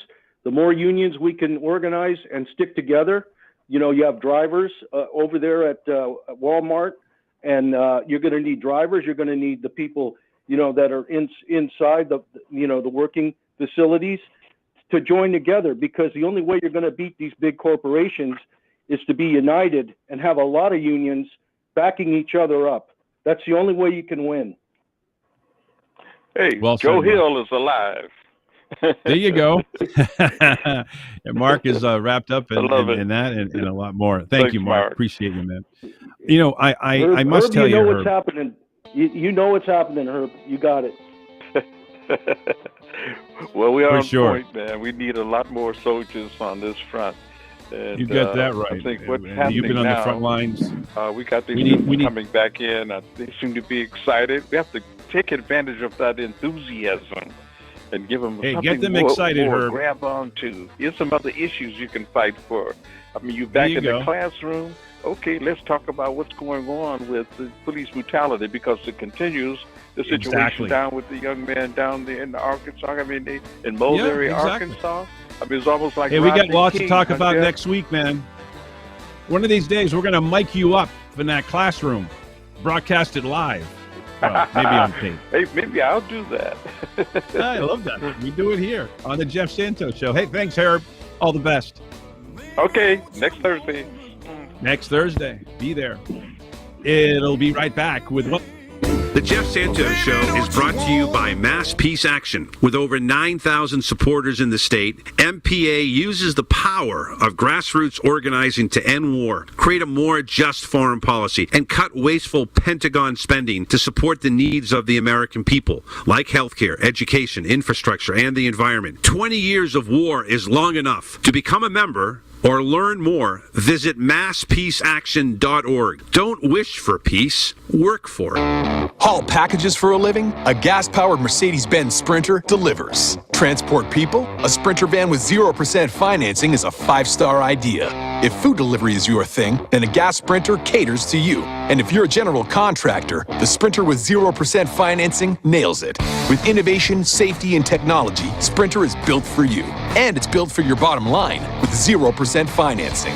The Mercedes-Benz Sprinter, starting at just $33,790. I'm Rich Rosario. 1 in 4 heart attack survivors will have another cardiovascular event. Award-winning author and American Heart Association volunteer Dr. Nisa Goldberg explains the hidden risks. Many people don't realize that managing hidden risks like untreated high blood pressure, unhealthy eating habits, and poor medication adherence may reduce your risk for having another heart attack. The American Heart Association's Secondary Heart Attack Prevention Initiative, sponsored by Bayer, reminds you to follow your doctor's recommendations to help reduce your risk factors. Take your medication as prescribed. Certain medicines like aspirin can lower your risk of another cardiac event. Aspirin is not appropriate for everyone, so be sure to talk to your doctor before you begin an aspirin regimen. It's important to understand your medications and take them correctly. Manage risk factors like high blood pressure, high cholesterol, and diabetes. Quit smoking, eat healthier, and get active. Learn more ways to thrive after a heart attack at heart.org/oneisenough. Hi, I'm Karen, owner of Lone Star Transfer. If you are a timeshare owner, getting out is probably a top priority.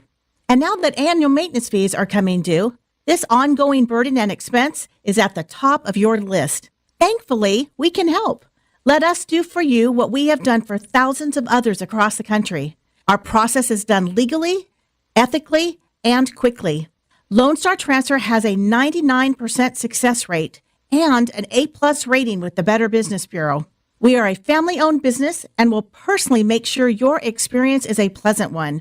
Don't let another day go by with maintenance fees taking your hard-earned money. Give us a call for a no-obligation consultation at 844-284-4863. That's 844-284-4863. Or online at LoneStarTransfer.com. That's LoneStarTransfer.com.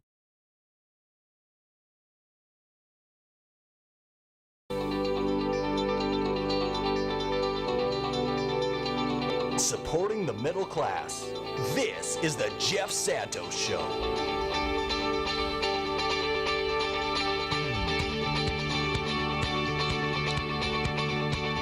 "33 minutes past the hour. It is the Jeff Santos Show that you are tuned into, coming to you live from the South Coast in the Commonwealth of. Thought about this. We're actually doing the entire Northeast corridor today with our guests, and it's great. I've lived in pretty much every part of it, exception of Portland, Maine, actually. Portland, Maine, our first guest, Andrew Perez. Of course, I'm here in Massachusetts, just south of Boston. We've already talked to Herb Boyd in New York today. So if you continue to go down 95, you will get to Philadelphia, where our great friend, minus the Elton John tune, which we're going to have to play one of these days for him, is Wendell Potter. And then coming up from Washington, D.C. is our good friend Larry Cohen. So we get the entire Northeast corridor. You know, what we're all about, folks, you know. Wendell Potter is indeed our next guest, Center for Health and Democracy, tarbell.org, the great whistleblower, formerly of Humana and Cigna Healthcare. He is just a fabulous patriot, and we thank him for what he has done to alert the American people about the crime that has been committed on American by these pharmaceutical companies, by the insurance companies, and so forth. It's great to welcome my good friend once again, I believe on video, Wendell Potter. How are you, sir?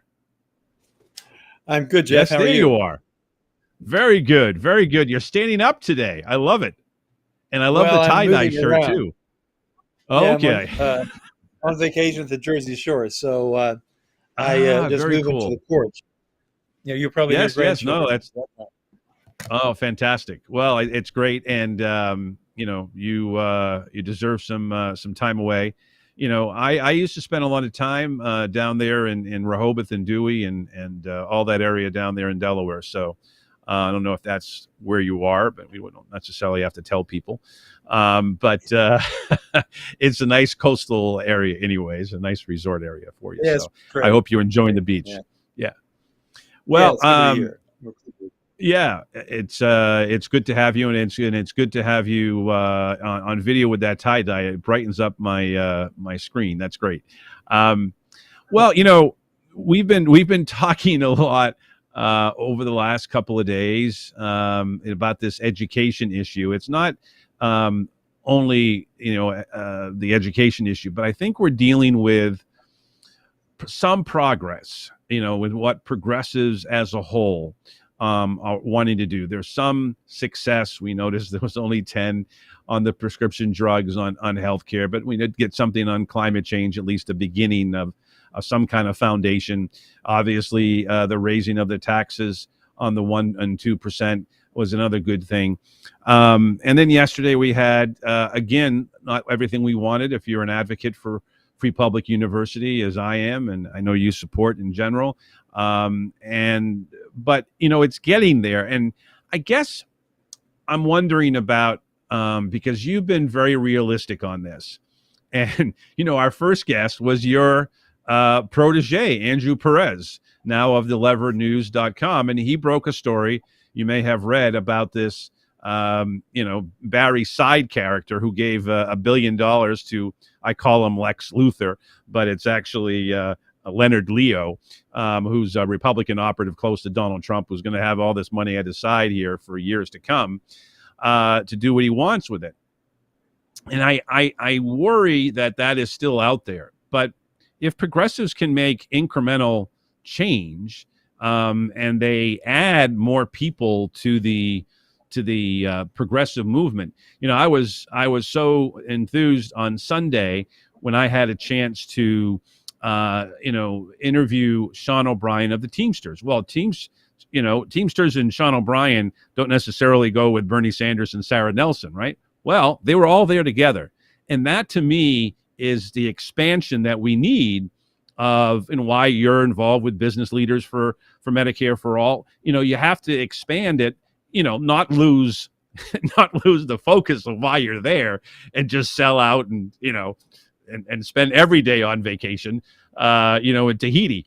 But, to me, this is something I think is so important because we can take steps in every aspect of the progressive movement, healthcare being right in the middle of it, in the center of it. But we cannot say, all right, let's spike the football and go home and relax.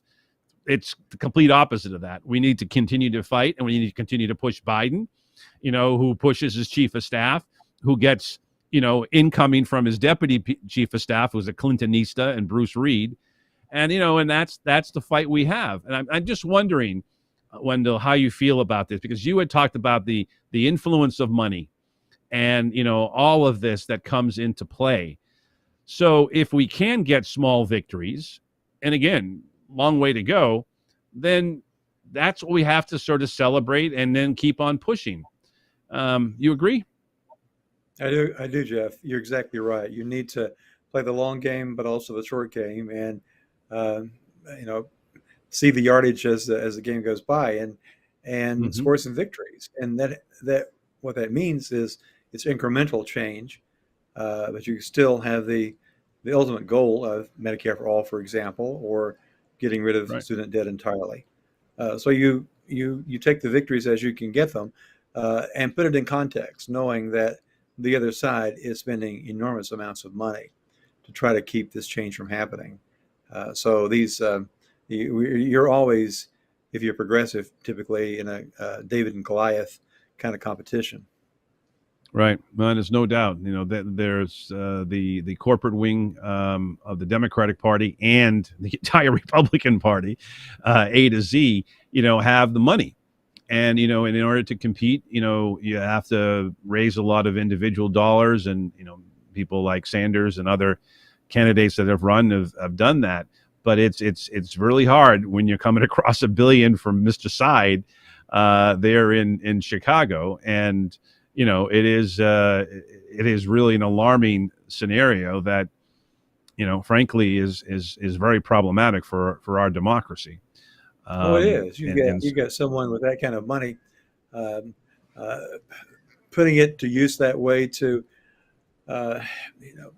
misinform the public. That's exactly what that money is going to be used for, to mislead people by deceptive advertising and other ways that will be efforts to influence elections and public policy. And I don't think I've ever asked you this question before, but I think it would be great for our audience to know, if when you were back at the world of Cigna and Humana, if you were in a meeting and you said, look, in order for me to be effective here, to communicate what is basically the lies of the insurance companies, what we need to do is have X amount of dollars. And I often think back to, I think it's All the President's Men, when Nixon says, if you need the money, I got the money. We can find the money. And is it that kind of overt sort of scenario where, if you were looking for, I don't know, a $10 million ad buy in 1992 against Hillary Care, as an example, which really never developed. But is that, it's the Harry Met Sally ads, or Harry Met Sally, but that's the movie with Rob Reiner. But Harry and Louise, thank you. Yeah, where my mind is. I'm just wondering how that would come together, in those meetings back in those days when you were there, Wendell. Well, you had a pretty substantial budget to begin with, and in almost all of these efforts, you've got more money than the other side ever will have, and that you can deploy that in many different ways, through public relations efforts, through advertising, and through just campaign donations, to essentially buy your public policy. And we allow that to happen more than any other developed country. So that's what makes it much more difficult in this country to achieve any progressive change. You've got all this money that's being spent by entrenched special interest to protect a very profitable status quo. And, I participated in that when I was in the insurance business. I saw it happen. And it really gets to the point of how much will it take? During the debate on what became the Affordable Care Act, it was ultimately disclosed that pharma was the biggest spender during that debate of, I think it comes to mind, about $250 million or something, some extraordinary amount of money. It was the most amount of money ever spent by an industry to influence a single piece of legislation. That's a lot of money. It is. And as we look back, we saw that, the money they spent was protection money. They've made out like gangbusters, so are the insurance companies, since the Affordable Care Act was passed. So they spend a lot of money to shape legislation if they can't kill it. And if it's inevitable, then you divert your time and your attention to fixing it so that you can profit from it. I'm talking with the great Wendell Potter, Center for Health and Democracy, tarbell.org, and of course, business leaders for Medicare for All here on the Jeff Santos Show. Open up the phones momentarily at 833-545-Jeff with a J. That's 5333 if you want to use the numeric way of doing it. We were talking with our friends from the Committee to Preserve Social Security and Medicare the other day. Max Richmond was on. And, we were concerned that there are these guys, I think one of the members of Congress, this guy Masters, I believe his name is out there. There's end Social Security, Medicare as we know it. How do we respond, as the Democratic Party, when you have the corporate wing that, looks at status quo and says, it's putting money in my pocketbook, or my wallet. And then you have a situation where you need to have, I think, a more progressive message if you want to win young people. I think the poll that I saw maybe 2 weeks ago was that 29% of people aged 18 to 34 were supporting Biden, 29%. So that means a good 70% are not supporting him. Now, hopefully those numbers went up, Green New Deal, part of the climate change stuff, and now the student loans. You would think that would have a positive influence. But to me, this healthcare issue, eventually these Generation Zs are going to be 65 at some point, and they got fathers and mothers and grandmothers and grandfathers are already there. And, this to me is a very, very big issue.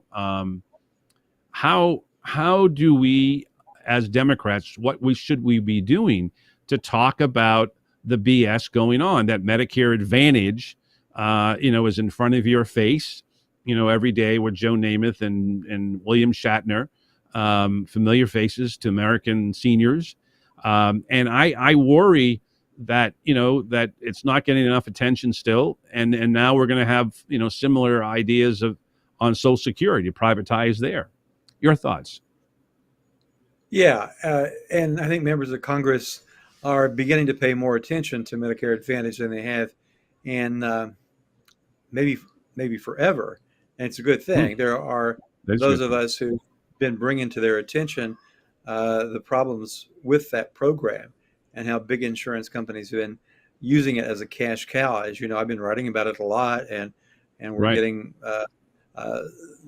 what I write and what others write to members of Congress so that they can see that this is not the greatest thing since sliced bread, and that insurance companies are spending a lot of money, once again, to protect a very profitable status quo. I think it's going to be important for members of Congress to really start paying attention to this kind of deceptive advertising and put a stop to it. I've talked about requiring these companies to have disclaimers at the end of their TV commercials to be forthcoming about the shortcomings of Medicare Advantage plans. I'm working with members of Congress, both the House and the Senate, on these issues.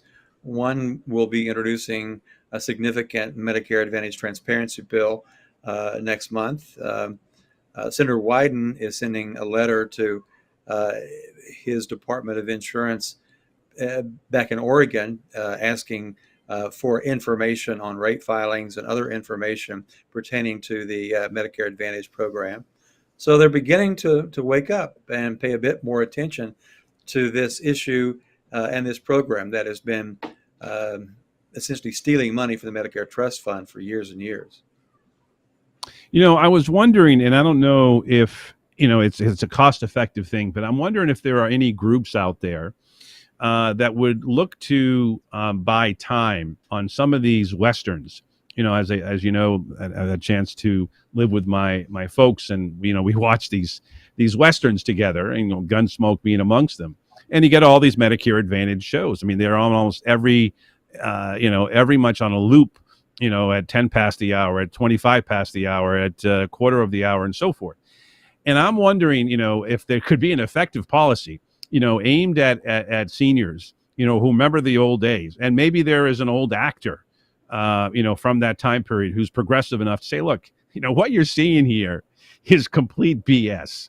And let me tell you the truth, what you want to do if you are a senior when it comes to, the donut hole. I think that would be brilliant. And it shouldn't be that cost prohibitive because, I mean, we're not talking about, major networks in prime time here. We're talking about 1:00 in the afternoon, when some of the shows that I've watched. I'm wondering if there's any discussion about that, because to me, thinking small again, you can do a lot if you go after a very small, demographic who is watching on, these different channels, TV Land, Inspiration, so on and so forth. I don't know what you make of that, but. Well, I think it's really amazing, Jeff, that our minds are aligned here. I've had the same thought. I don't know if we could raise enough money to pay for TV ads or not, but a thought that I've had is working, as you mentioned, with an actor from a similar part of television history or sports history, to do a spoof of those commercials, to do a spoof of Joe Namath and Jimmy J.J. Walker and William Shatner, and I actually know an actor from that time who I'm going to be talking to about this very thing. So it may be something that we could do on social media that you wouldn't have to have much of a budget, but I think it could be. What do you think of the idea? I love it. And I will give you my show. We can take 3 hours of it, my friend. And if you want to bring them on, we'll do it wherever we can here, and we'll try to play some of the ads and so on and so forth. And there's always limitations with Facebook and all the other nonsense, but we'll figure out a way. I would love to help you out. Well, thanks. Thanks. I'm working on it, and I'll keep you posted. Definitely. Yeah, have your people talk to my people, which is mainly just you and me. But anyways, talking with the great Wendell Potter. All right, let's open up the phones. I'm going to go to John in Minneapolis here, who, again, 30 years as a respiratory therapist, understands the horror of insurance companies and hospitals and everything else. John, you're next with Wendell Potter, the great Wendell Potter, the whistleblower now, of course, at Center for Health and Democracy, Tarbell, and business leaders for Medicare for All. Go right ahead, John.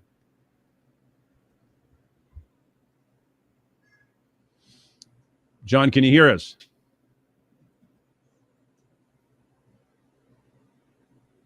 Did we lose John? Yeah, no, I'm here. There you go. Hello? Yes, John, go right ahead. You're next with Wendell Potter and Jeff Santos show. Muted. Anyway, okay. Bad, they not broke good.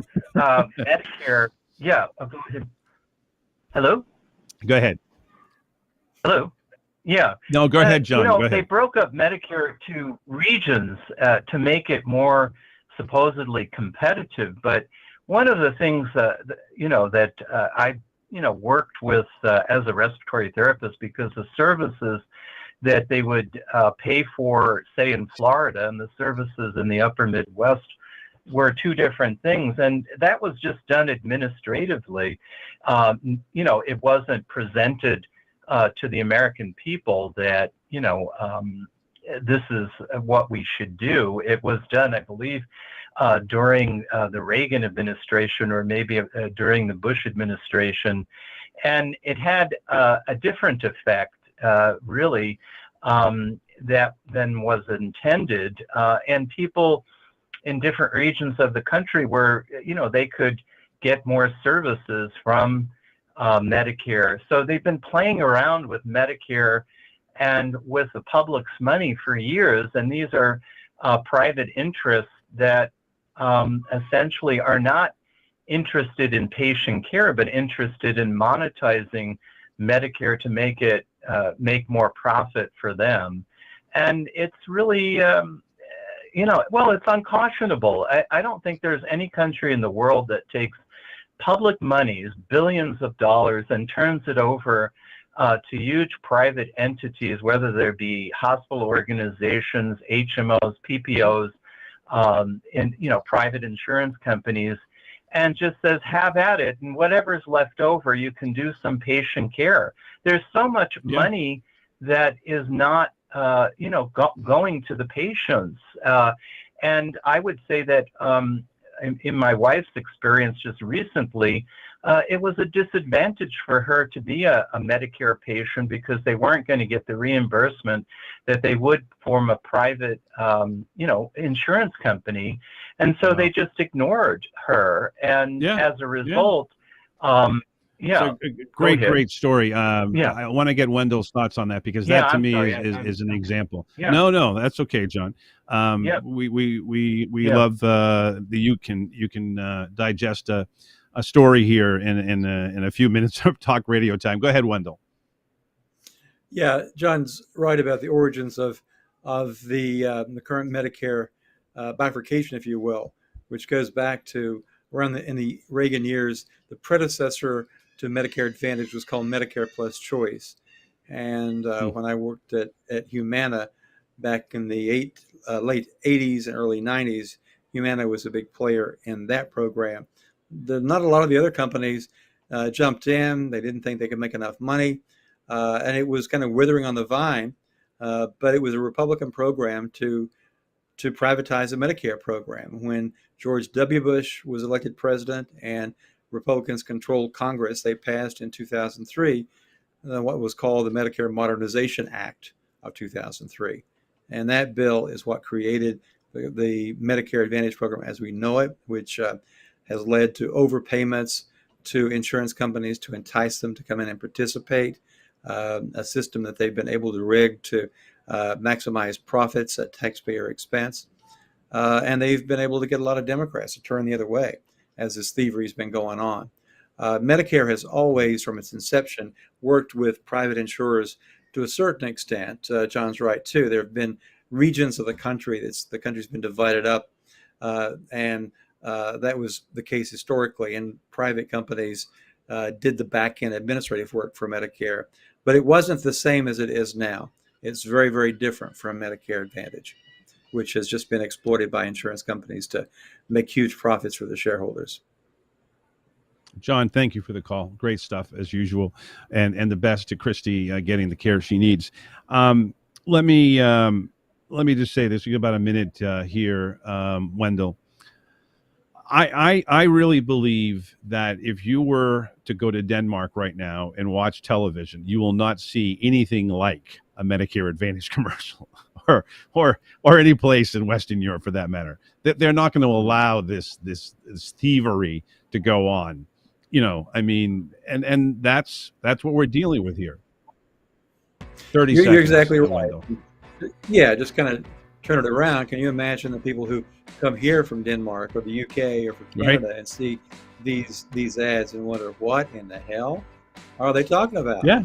Why do people have to listen to this nonsense and try to figure out, call this toll-free number to figure out if you might be able to get money put back from your Social Security?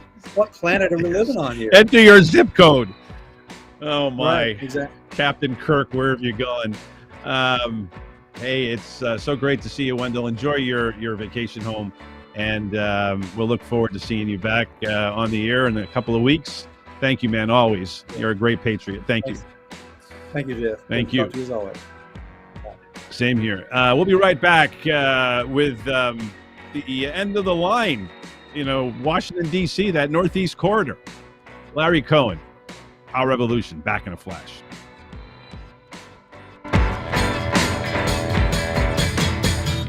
You don't have to wait for amazing deals on a new floor. Get spring Black Friday deals right now at Lumber Liquidators Flooring. This week, save up to 35% on gorgeous hardwood and waterproof vinyl floors. Plus, we can arrange for installation by professional, independent contractors. And with special financing, you can get started today. These are the floors homes are built on. Lumber Liquidators Flooring.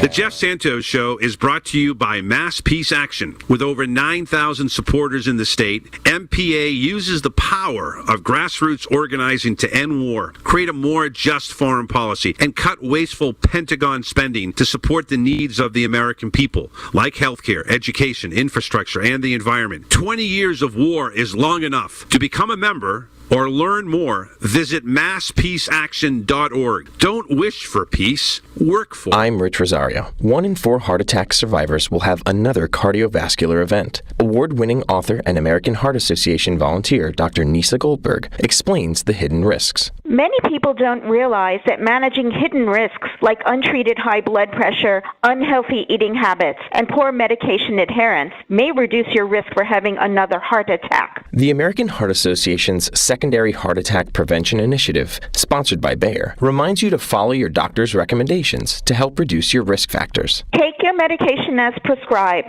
Certain medicines like aspirin can lower your risk of another cardiac event. Aspirin is not appropriate for everyone, so be sure to talk to your doctor before you begin an aspirin regimen. It's important to understand your medications and take them correctly. Manage risk factors like high blood pressure, high cholesterol, and diabetes. Quit smoking, eat healthier, and get active. Learn more ways to thrive after a heart attack at heart.org/oneisenough. President Joe Biden on Wednesday announced his long-awaited plan to deliver on a campaign promise to provide $10,000 in student debt cancellation for millions of Americans. We will forgive $10,000 in outstanding federal student loans. In addition, students who come from low-income families, which allowed them to qualify to receive a Pell Grant, will have their debt reduced $20,000. And on Wednesday said it has launched talks with Kyiv over removing barriers on digital trade as part of its effort to support Ukraine following Russia's invasion of the country. Britain in May removed all tariffs on Ukrainian goods and is now looking to smooth trade in the digital sphere. The UK stands shoulder to shoulder with Ukraine and will use trade as a force for good to help the country rebuild its modern economy after this barbaric war, Trade Minister Anne-Marie Trevelyan said. Libby St. James reporting. Afghan refugees and migrants living in limbo at a United Arab Emirates facility for nearly a year since being evacuated from Afghanistan held fresh protests this week over what they say is a slow and opaque resettlement process. Hundreds of Afghans carried banners and shouted for freedom, 2 Afghans in the facility stated, estimating that thousands were still awaiting resettlement to the United States or third countries.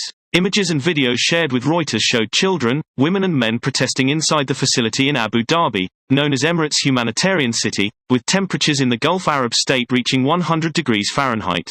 Harry Michaels reporting. This is the latest news headlines. Former Twitter head of security Peter Zatko alleged in a whistleblower federal complaint last month that the social media giant had numerous wide-ranging information security system lapses, according to a copy of the complaint made public. According to the complaint, the company prioritized growth over policing spam and bots on the platform, as some employees stood to receive $10 million bonuses based on increasing daily users. In response, Twitter blasted Zatko, who worked for the company from November 2020 to January 2022, saying he was spreading false narrative about Twitter and was fired for ineffective leadership and poor performance. The government of Chilean President Gabriel Boric said on Tuesday it is reviving efforts to pass a bill that would reduce working hours in the country and fulfill a campaign promise. The bill, which aims to reduce a working week from 45 to 40 hours within 5 years, has stalled in Congress since it was introduced in 2017 by then lawmaker and current government spokesperson Camila Vallejo. Boric has given urgency to the bill, a provision in Chile's constitution that forces lawmakers to consider a bill when mandated by the president. A former Louisville detective pleaded guilty in federal court on Tuesday to helping falsify a search warrant that led to the killing of Breonna Taylor, a black woman whose death fueled a wave of protest over police violence against people of color. The former officer, Kelly Goodette, entered her plea before the U.S. District Court Judge Rebecca Grady Jennings in a federal court in Louisville, Kentucky, court records showed. Goodette pleaded guilty to 1 count of conspiracy, becoming the first officer to be held criminally responsible for the botched raid. The Internal Revenue Service said it's conducting a comprehensive review of its security systems amid recent threats against IRS employees. Some of the rhetoric comes after many Republican lawmakers and media figures claimed without evidence that the $78 billion being sent to the IRS over 10 years as a part of the Inflation Reduction Act is so more agents can be hired to audit the middle class. In a letter, Treasury Secretary Janet Yellen said the agency is planning on hiring auditors who can enforce the tax laws against high-income Americans and corporations, not the middle class. And that's the latest news headline. Are you living with pain? I was after a nasty fall. I got relief with 1 hour pain relief. I'm Barry Yarconi, president, and here's Lisa, a Marine who was injured in Iraq. After surviving an explosion, I was on horrible painkillers for lingering head, shoulder, back, and knee pain, but I hated the dangers and side effects. My friend told me about 1 hour pain relief, and now I'm off the drugs. 1 hour pain relief is the result of 15 years of research on an amazing extract from hops, the plant used to flavor beer. Whether your pain is from an injury or just aging, you get safe, all-day relief in less than 1 hour. We're so sure you'll love 1 hour pain relief too that we'll send you a 1-week trial for just a small shipping charge. Call 800-269-9500 right now. That's 800-269-9500. There's no gimmicks, no obligation, no automatic shipments. Stop living with pain. Call 800-269-9500 for your 1-week trial or visit onehourpainrelief.com. That's 800-269-9500. So you want to go green? How about going green with your greenbacks? Try aspiration.com. Shares your values on the environment and climate change. Ever wonder what the big banks do with your deposits? Well, it goes to fossil fuel companies for sure. Not at aspiration.com. Your deposits will never fund fossil fuel projects like pipelines, oil rigs, and coal mines. With aspiration.com, you get 55,000 free in-network ATMs, 3 to 5% cash back on conscientious coalition purchases, personal impact score to help you shop to match your values, and an option to plant a tree with every roundup. Deposits in your Aspiration Spend and Save account are FDIC insured up to $2.46 million per deposit by being swept to FDIC member institutions. To find out more, you can go to aspiration.com/revolution.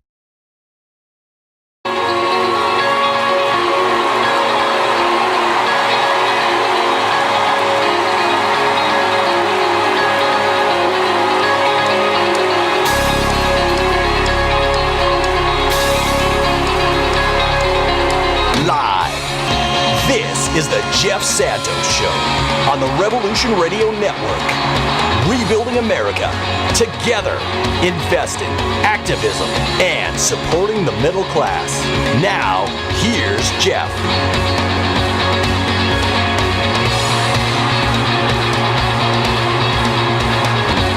It is hour 3 of the Jeff Santos Show, and welcome to it, folks. Coming to you live from the South Coast here in the Commonwealth of Massachusetts. Again, we have been on this Interstate 95 road trip. We started, of course, actually here in the South Coast. We went north to Portland or to Maine as a whole with Andrew Perez of the Lever News, and the great article on Mr. Side there from Chicago, giving the money to Lex Luthor, or actually it's Mr. Leo, Leonard Leo, to do whatever he wants. Trump money and dark money, massively dark money. And of course, we then traveled further south to New York to talk to our good friend Herb Boyd in Harlem, New York. And then we just talked to Wendell Potter just outside of Philadelphia in Delaware. And now we're going down to the nation's capital, or maybe just a little bit outside, with our next guest. He is a champion for working people, has been for a number of years, going back to his days as the great president of Communication Workers of America. Now, of course, with the group that has brought Bernie Sanders' whole concept. Of course, he was the chair of the 2016 campaign.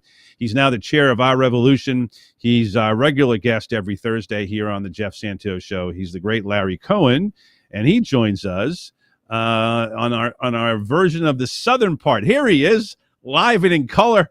Larry, it is great to have you, and great to have you on video, my friend. How are you? I'm good. I hope the audio is okay here. Does it sound okay? You need a little bit more volume, if you don't mind. If we can put up a volume, it's having a hard time to hear you, but we can go ahead and test that one more time. Is that any better now? It's a little bit. Let me see if I can put up a little bit on my end. Go ahead and give me some that Philadelphia freedom that you grew up with. I will switch to headphones. All right. Whatever we can do, Josh, to help Larry, that would be fantastic. Love to get that volume up there so we can have a chance to hear him. We're going to be talking with Larry Cohen, as I said, the chair of Our Revolution, here on the Jeff Santos Show. And, it is really important, folks, as I've been saying over the last couple of days, to really thank, and once we get Larry hooked up with the volume, we can see him quite well. We'll have a chance to thank him for what he alone has done over the years with a labor union, the 16 campaign, the Sanders campaign, which you can see behind me, the sign that was somewhat homemade back in the day, from early on in the Sanders campaign, late 2015. I think I picked this up in New Hampshire when he was putting together the campaign up there. And frankly, what Our Revolution and our friends Alan Minsky are doing with Progressive Dems and Robert Craig over at People's Action and Citizen Action, these are the organizations and the foundation that Larry and many others talk about. Okay, so we get Larry back. Larry, can you hear me okay? Yep. Is that better? Oh, it's perfect. Yeah, I can hear perfect. you fine. Okay. Very good. In fact, you can't beat that. Oh, so I was saying, I don't know if you had a chance. I want to thank you, you and many others. I heard you. Yep. For what I think we are now at, is that we're building this foundation. We are celebrating, as Wendell Potter, who's a great whistleblower himself, has worked with Senator Sanders and many of the groups, including your own. We gotta take these small victories. You've talked about it, on this show many times, that and hopefully nobody get hurt there. It's a dog. Well, that's all right. We have enough dogs on the show. So the thing is that these are not victories to go and do an end zone spike. It's a situation where, okay, no worries. Dog calls, you gotta go deal with them, right? So I think that again, folks, where we are right now is, in my view, we have to celebrate the small victories. I was watching CNN earlier, and there's a marching band out there in Rockville, Maryland, not far from DC, and Joe Biden is beginning sort of the tour to go out there and celebrate. Okay, it's fine. High school band, whatever you want to do, but you got to lean in that this is only the beginning. And Larry, if you want a message, and everybody's talking about messaging, yes. Well, you got a message to the point where, that it's an incomplete, and you need to do more. But you start, accumulating these victories, and then I think, again, I don't know the intricacies of the White House. I do know that Klain, the chief of staff, and Biden have been a longtime friends. I do know that Klain is more progressive, than obviously his deputy Bruce Reed. Can you imagine having that kind of staff meeting? The Clintonista crowd, right? So we need to be able, from my perspective, to be able to kind of continue to keep pushing and protecting Klain at the same time, and so moving the agenda forward. And I'm wondering if you agree with me, because the small victories can add up, but we got to keep the pressure on. Your thoughts? Yeah, exactly. And also we have a general election coming up that is running against people who would turn out the lights, literally. would Right. shut down voting rights. And, you know, I mean, if I was the president, I would be doing things, saying things differently, but that's not the point. Yeah, the Inflation Reduction Act, you know, has what I'd call some door openings on climate and on Medicare, Medicaid, negotiating on pharma. They're not enough to change the quality of our life. But what they say is, this is what we would do, or we can say this is what we would do if we had a stronger progressive majority. And, Right. and in this election, we have a chance to, again, it'll be small gains in that way, but there is a chance to have a better Congress, not just to have the same Congress. And more importantly, there is a chance, a very good chance, to shut down the Republican attempt to be the majority in the House and in the Senate. Is that sufficient? No. Is that going to fire up young working people, black, brown, and white? No. But it can at least prevent what my friend Bernie would call oligarchy. Some would call it near fascism. If the Republicans win Senate and additional Senate and House seats. So I think, you know, that's what I would say. And as you know, I would also say that what we call 700 groups call the dirty side deal that Schumer Yes. and Pelosi made with Manchin. We have to shut that down, period.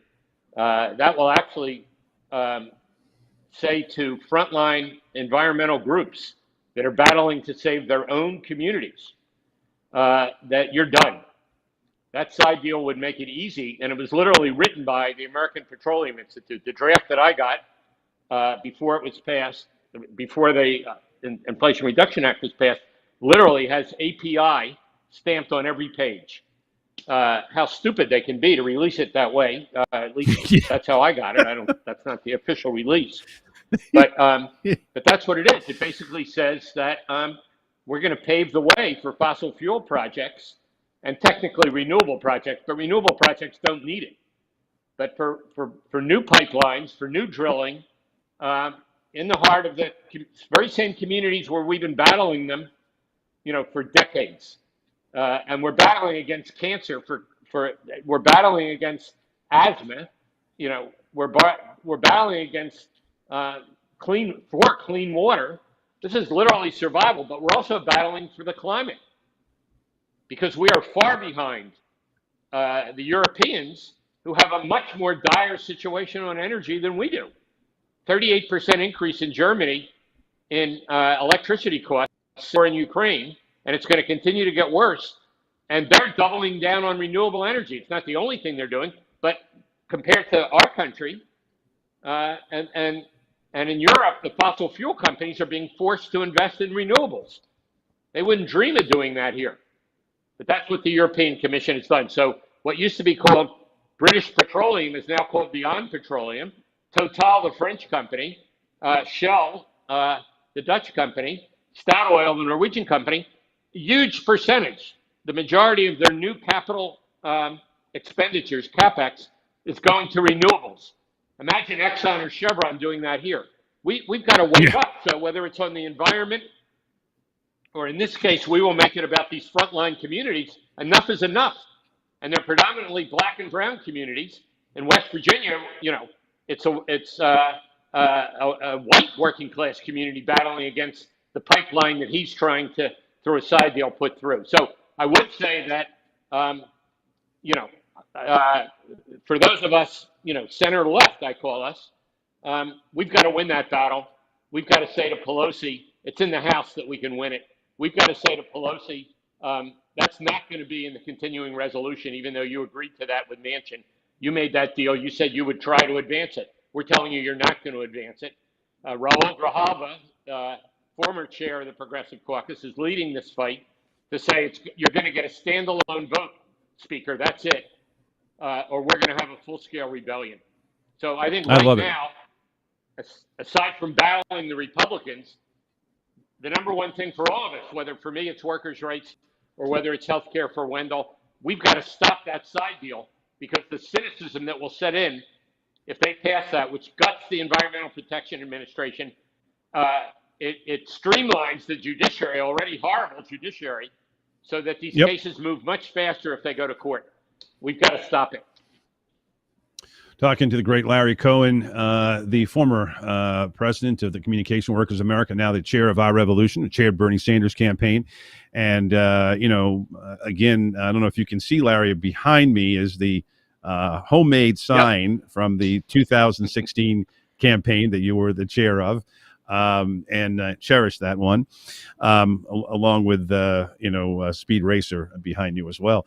But the bobblehead doll. But basically, and there's Carlton Fisk there too. Okay. Yeah, it's all right. But look, I think that we try to have some fun here on what just so many serious subjects. We need to have fun every day. I am. That's I right. believe in I'm fun. 100% with you. We are the people of joy, not the people of doom. Exactly. Yeah. Let's not be the doom crowd. We've done that. I want to take you and we're going to play in the second half of the hour some sound I had from on Sunday with both Senator Sanders, a quick walk and talk, and it didn't get much more than that from your great former boss, friend and associate. He was never Mr. my Sanders. boss. Let me just correct the record. I told him All at right. that time, it's sort of a joke. Bernie, you'll get 10 hours a week from me. I'm never going to work for you, meaning paid. And then it became 50 or 60 hours a week. And he said again, Larry, you got to get paid. I said, Bernie, I'm not getting paid. I'm okay. I got a union pension. I'm not here to get rich. I'm here to help change things. As long as we have a group when we're done that continues this fight. Right. And that was the deal I made with him. Never any money. Never a boss. There you go. That's a smart thing. Yeah, I think for your sanity, that is. But no, one of the things I think is important here, again, we'll play some sound not only from Sanders, but also from a fellow union leader like yourself at one time, Sean O'Brien. And I think you're going to like some of the sound that we got in this interview we did with him. But I want to go back to what I think is sort of, adding up the wins. One person who I want to thank on this issue with the side deal is Ms. Tlaib, part of the squad. She gets a lot of incoming from corporate America. When a lot of corporate, a lot of Hillary Clinton, people didn't like what she was saying, in the primaries in 2020, I believe it was, but I mean, here she is, she took over for, the great John Conyers, a true, maverick challenger to the status quo. And I think he was on Nixon's enemies list, going back to the 1970s. And, and she's trying to do her best, to go in that category. Here is, an Arab American, who is representation is large of that community, the African American community. This is a place I actually have called for, and I don't know if this is at all possible because you're in the DNC, Larry. But I would like to see Michigan, because of its diversity, to be the number one state. It's obviously a big union state historically. Talk about the Teamsters and so forth. It also has, I think, a Midwestern deal where the Democrats have to be able to win, right? So I want to give her credit, and I also want to understand how important it is that we communicate to people who make $35K a year, which is the average American salary, that progressives and Democrats are on their side. Because that to me, you're going to have to make that pretty clear if you're going to be able to win over working class voters. Your thoughts? Yeah, well, I think we speak the truth as we know it, period. And I think we have to say that that's a process. And yes, Rashida is outstanding. She was endorsed, obviously, by Our Revolution and all progressives and worked for her.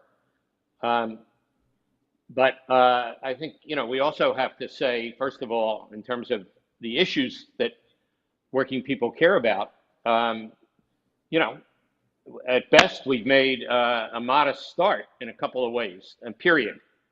And that the reason we can't do more is because we haven't elected people that support those things. And there's only two ways to elect them: in general elections and in primary elections. Yes, we got to And in get to that. primary elections, we now have the worst dark money, meaning corporate money, as you talked about earlier today, by far ever in Democratic primaries. And myself and 35 others have a resolution in front of the DNC for the next meeting. Talk to me about on that. September 10th to ban that money. But unfortunately, the majority of this party lives off that money. They're not Rashida. They're not Bernie. They defeated Andy Levin, the neighboring district. The two of them are very close. Right, exactly. With that money. And, I spoke to him a couple of times today, coincidentally. I don't talk to him every day. But we're now up to over $10 million in that primary spent against him to demonize him. You couldn't turn on Detroit media and without seeing these ads, against one of the finest people I ever worked with. I know him really well. He was a union organizer and a great one. Just one second, Larry, just to think about this for a second. I grew up in Massachusetts, Kennedys. You can see, one of them in the background there too. That's Michigan. I mean, if there is a royal family in Michigan, it's the Levins. Senator Carl Levin, when I used to cover Capitol Hill, was a great soundbite. The senator, of course, it's Andy's uncle and his father, Sander Levin. You have an entire family there, and the other thing too that's just mind-boggling. I mean, I'm not Jewish, but when you have somebody who is a leader in the in the Jewish church synagogue, and you have AIPAC and their folks on the Republican side running against that, I'm like, what are you doing? I mean, what is that? Yeah, well, they know what they're doing. So they know what they're doing. They're amassing. And by the way, and I got to say it, we speak the truth.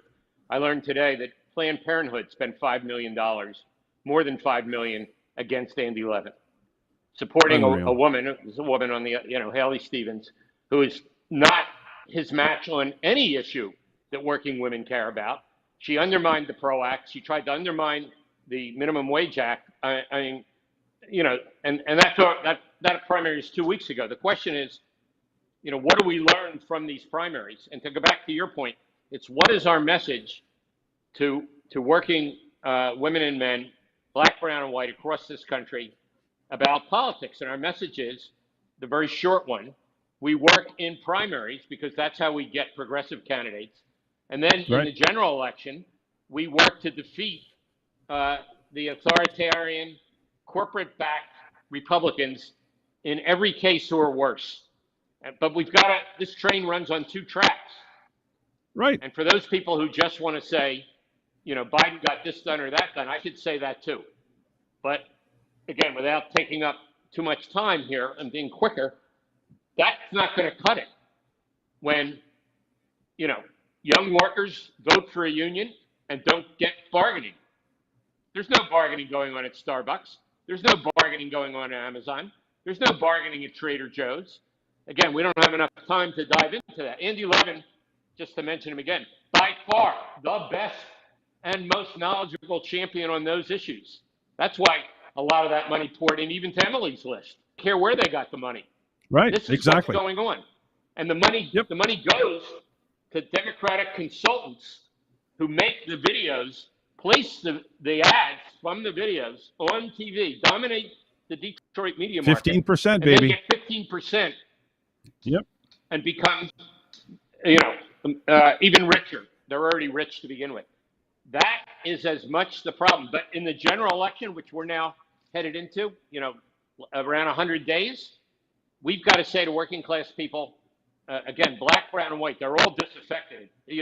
It's not true when people say, well, the white working class goes for Trump.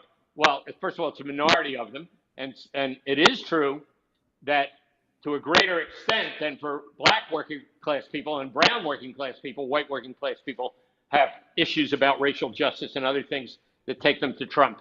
But the disaffection, the apathy, is not just about white working class people. It's about the majority of the people here that now are dealing with energy costs that are skyrocketing, on top of all the healthcare issues that Wendell Potter is so eloquent on in your last segment, and on and on.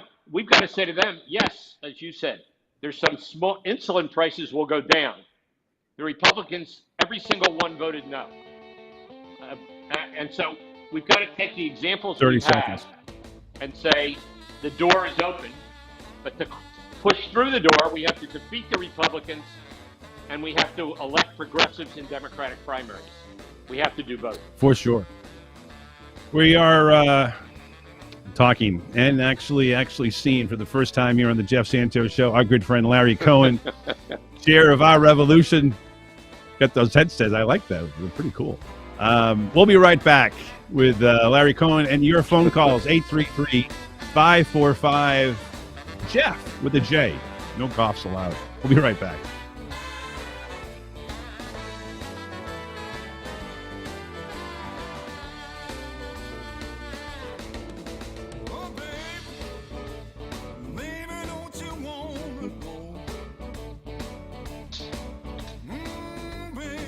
The Jeff Santos Show is brought to you by Mass Peace Action. With over 9,000 supporters in the state, MPA uses the power of grassroots organizing to end war, create a more just foreign policy, and cut wasteful Pentagon spending to support the needs of the American people, like healthcare, education, infrastructure, and the environment. 20 years of war is long enough. To become a member or learn more, visit masspeaceaction.org. Don't wish for peace, work for it.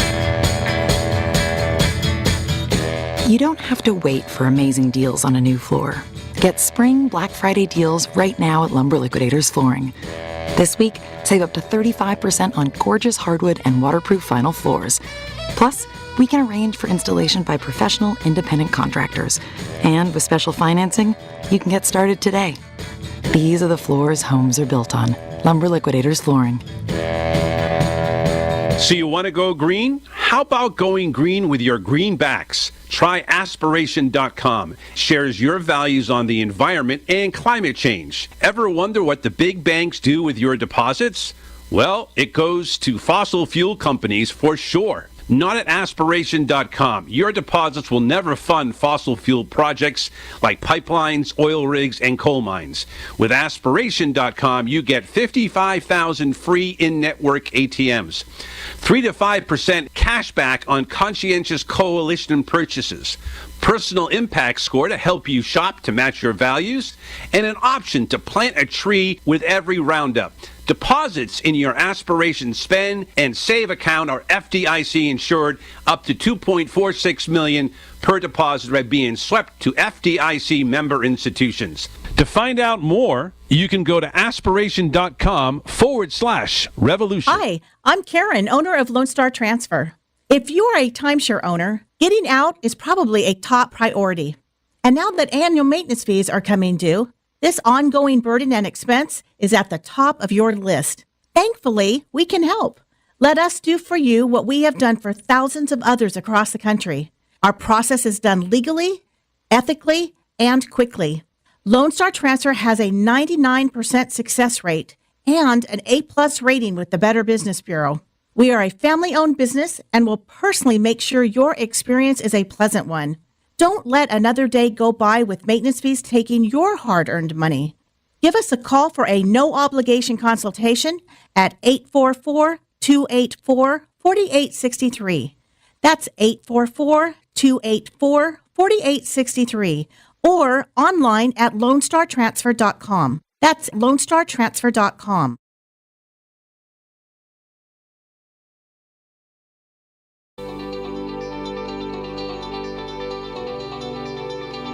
Supporting the middle class. This is the Jeff Santos Show.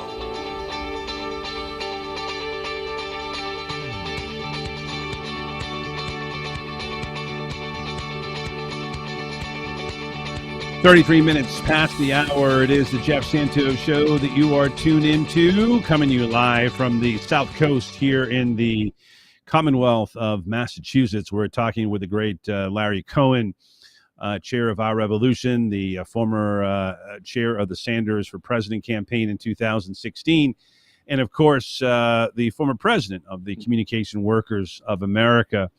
And, you know, Larry, it is so great to have a chance to see you as well as hear you.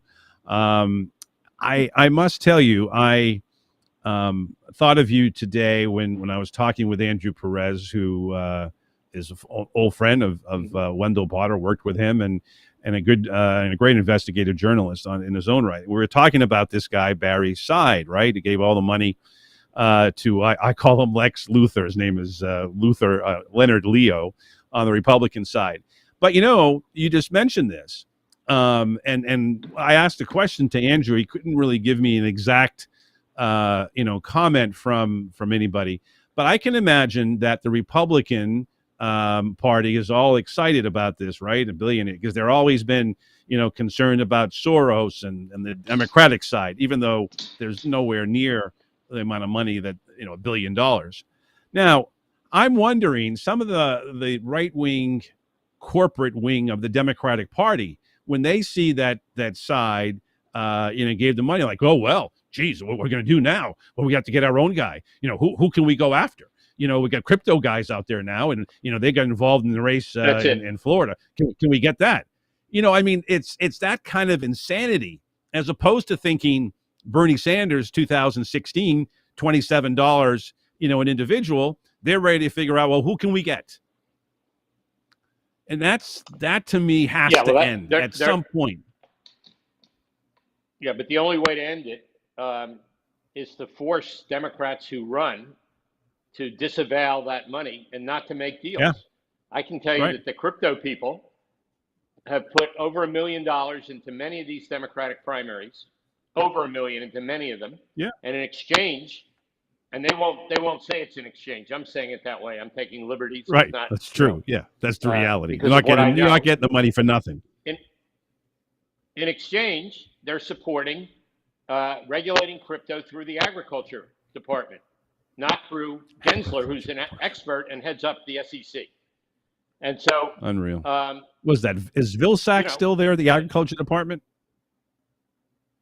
Yeah. Yeah, but he would. It's the commodities. I'm not an expert on this stuff, but it's right. It's the commodity regulation. So they go in a side route. And wheat. That's right. So and crypto is all of a sudden part of the corn and wheat, right? Yeah, right. But the bigger point to your point is that we have democracy for sale in both parties. And as somebody who's been on the DNC since 2005, that's a long time, long enough. Mm-hmm. And I also was the vice chair of the Unity Reform Commission to change the party rules, get superdelegates out of the nominating process. So I spent a lot of time on this thing about the rules of the party. I can tell you that the party is run by people who have their own revolving door in and out of consulting firms, into the government and back, into the DNC. Cedric Richmond now has a major role there. And at the same time, he's a private consultant again. He's no longer in the Congress, obviously. And I don't want to dwell on him. This is the rule. Yeah, it's just one of the folks. Yeah. If the grassroots doesn't rise up in every party, including Michigan, as you mentioned, and demand transparency, and there's no Citizens United for primaries. It's only for general election. So the party absolutely can regulate the spending and how it's done. They can promote public spending in primary. There's all kinds of things that can be done where we have power and where we have a party willing to do it. So again, that's why we submitted that resolution. But there's no question, I can tell you, the DNC salivates over donors like that. They don't care what the price is. They only care about the money they collect. Now, I shouldn't say they only care. That's not fair. At the end of the day, they will take the money, almost without exception. I'm not saying they would take it from somebody like him, but the crypto people, absolutely. They're lined up. Yeah. And I mean, you just had it some in of these Orlando crypto people, in the race with this Maxwell Frost guy. I mean, they gave him, I think, close to 700,000 or whatever it was. I mean, look, I mean, maybe this guy will be, the exception to the rule. But you get inside of a guy who's got, will probably have a relatively safe district. He could obviously get primaried, but young guy. It was on it was on MSNBC this morning and so forth. And he's 25, 26 years old, first Gen Z guy, and all that. I mean, that's a great move. I mean, he found this guy, with former Congress people, Corinne Brown and Alan Grayson and all these folks, and off you go. And this yeah, and your at some friend point has Bob to stop. Kuttner has written two pieces. Kuttner's written two pieces in the Prospect on this. I've talked to him, but the point isn't so much here's the price they pay, because they'll all deny it. And I'm not a lawyer. I'm not getting involved in the legal parts. Right, it's illegal, right. what I'm talking about. But they know how to do it correctly. But the other point, Jeff, is these are people, the crypto people, typically, I'm not going to mention names here, but one in particular, 30 years old, his net worth is $20 billion. You'll see his company on the umpires in Major League Baseball. That's right. $20 billion, 30 years old. What's $1 million? I mean, you could figure out the math. Yeah, why not? It's not even 1%. It's not even 1% of his wealth. So, and on the other side of that is, I want regulation, he would say it, and it's not just him, there's 4 or 5 of them, but I want regulation that we can live with. I don't want regulation by the Securities and Exchange Commission that Elizabeth Warren and other professionals want, and Gensler, again, the head of the SEC, and I don't even know him, but I know that he knows crypto inside out. He taught it. No, we want to put it over here where it won't get in our way, but we'll have a level playing field. This is the rhetoric they use. It's not just crypto, it's the farm industry. In Texas, it's the fossil fuel industry. And some of our champions, we now have 2 or 3 or 4 or 5 Democrats who will be in Congress from Texas who say no more drilling. I mean, that's an amazing turnaround. That's Greg Kassar. Right.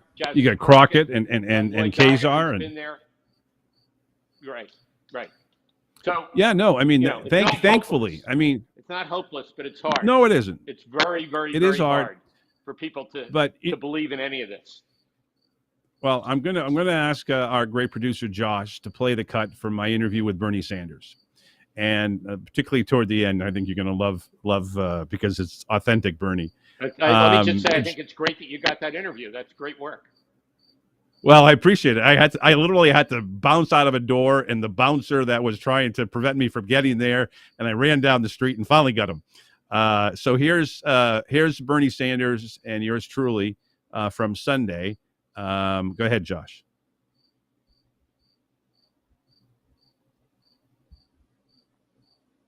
Your thoughts about how this and the Philadelphia event have really opened some eyes for a lot of young people? Well, the goal is to make people understand that at a time when the working class is in decline, when we have more income and wealth inequality than at any time in 100 years, that the only way forward is for working people to stand up and fight back.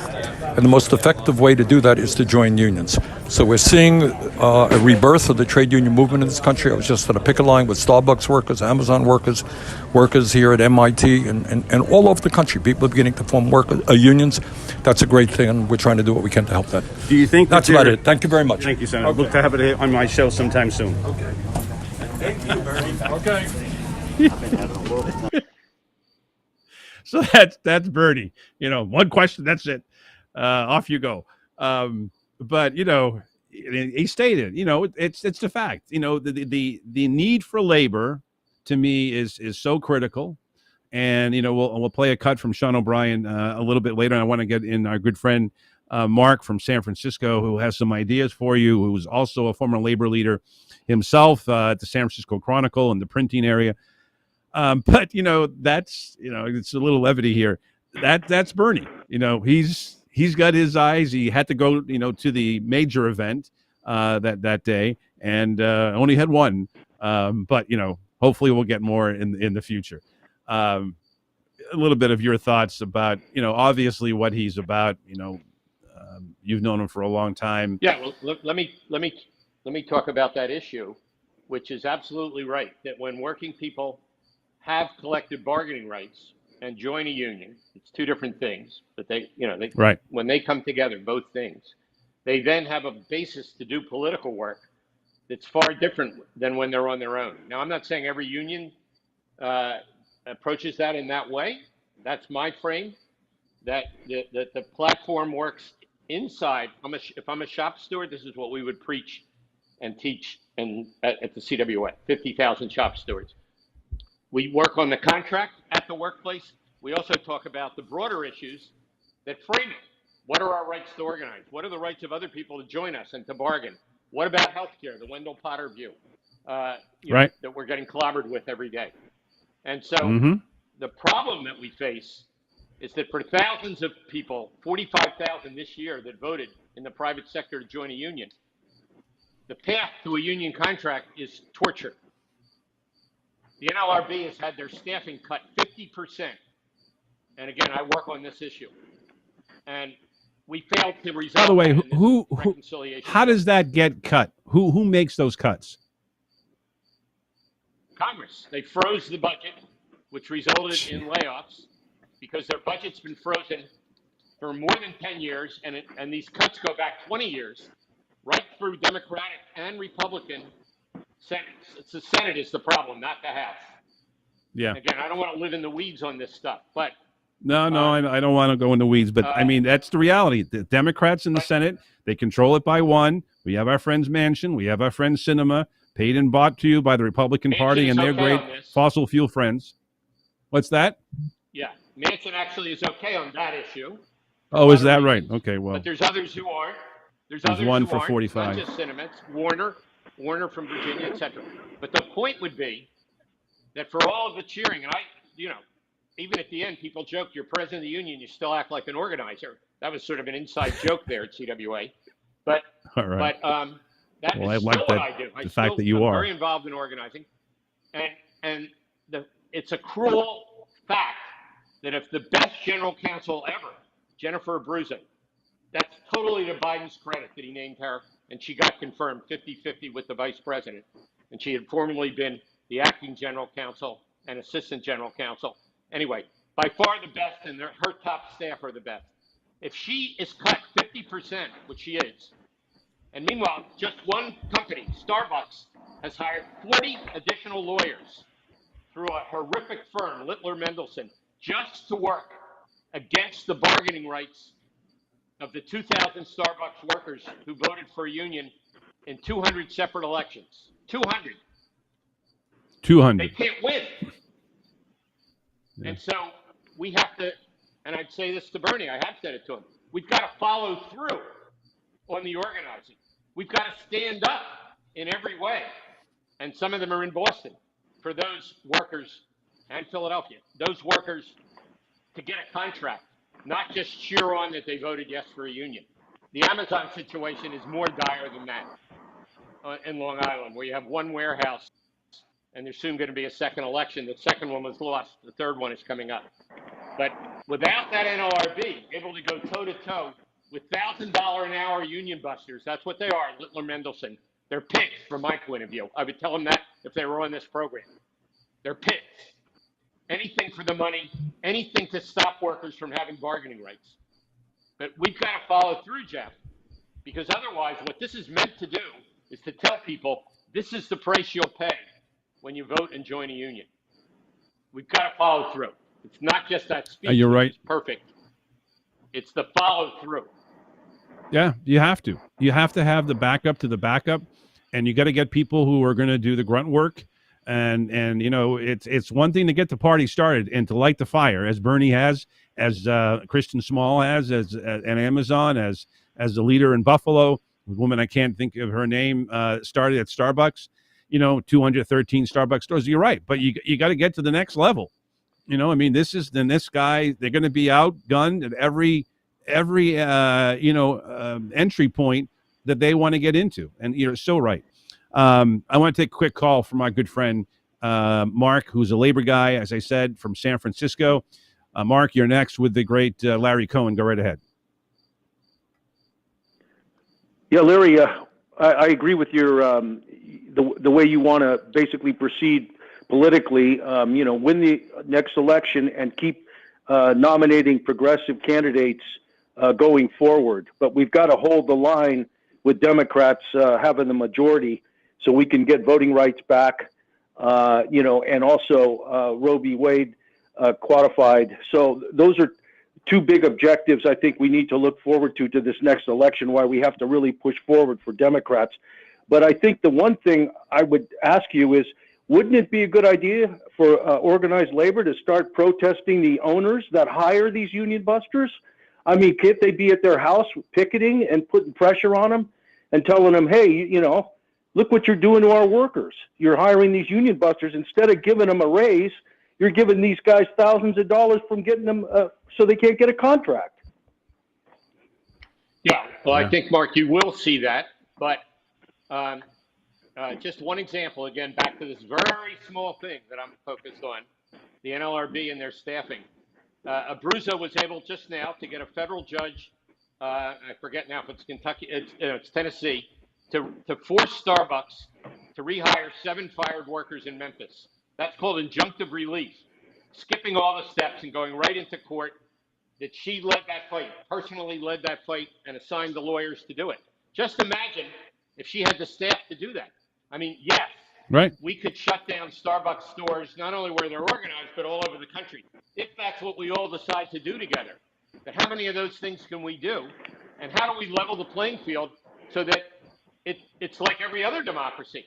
People can join a union, they go to the bargaining table, and yeah, if they go on strike, that's a fight in every other country too, but at least they get to that point, as opposed to just like the discussion we just had about Democratic primaries, the deck is stacked. We've got to have rules where we get a fair shake, and we've got to focus on those rules as well. And in this case, it's fund the NLRB, it's pass, which we've had that mantra for all of your career and mine, all of your life in the union, I should say, not just career and mine, which is we need to have 21st century labor laws. What we have is what was a great law from the early 20th century that's been gutted by the courts. And right. Those rules have to change. But yes, we can single out a Starbucks. And if we got 1 million people, we shouldn't have to do this. But if we got 1 million people engaged, we could shut down Starbucks to the point where they would bargain. Because 213 stores, even if they all go on strike, is not going to do it. It's going to have to be outside pressure with that inside pressure. No doubt. Larry, Mark, I have a question for you. What do we do about ending right to work in this country? Well, it was in the PRO Act to effectively end it. Not exactly, but good enough, frankly. And again, you go back to why didn't that pass? It passed the House overwhelmingly. The Employee Free Choice Act, that I spent years on, passed the House overwhelmingly, had 55 Democrats in the Senate, but we couldn't get Harry Reid to work around the filibuster. Talking filibuster would have been fine, just like on voting rights. We couldn't, same thing. We couldn't get on voting rights this year a talking filibuster, where they had to stay there and talk, let alone break the filibuster. Again, people lose this. The Senate rules are horrific. No other small D Democratic Party uses them. The PRO Act would have It's ridiculous. Right to work. We couldn't get it on This is the not floor democracy. of This is a Senate. fiefdom. Thank you, Mark. I got to run because we're totally running out of right. time here. Sorry. Yeah, no, Mark is understanding it very much. Boca, I want to see if we can play the soundbite from Sean O'Brien that we had, just a small cut that we've done, and I think you'll enjoy this because to me this is where the party needs to go. It's where the progressive movement needs to enlarge itself and so forth. Let's play that cut, Boca, right now. And there are some real good ones. I mean, Bernie Sanders does a great job, and we have a president of the United States that's not afraid to say union and call out Amazon, right? And call out Amazon. And you've got some Norcross. He's been a phenomenal supporter of ours in New Jersey. So you got a lot of people. What's up, brother? How are you? I know, Murph. What's up? You're looking good. Hey, there's Danny Rastine. Where is he? That's Murph. Murph, let me see the guns. The best. Showing his biceps. Yep. See you, Murph.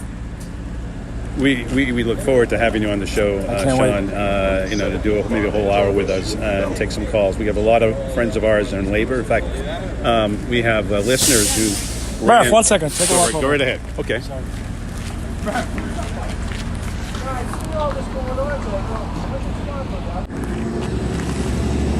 Continuation with our good friend, the brand new head and a really amazing and passionate spokesperson.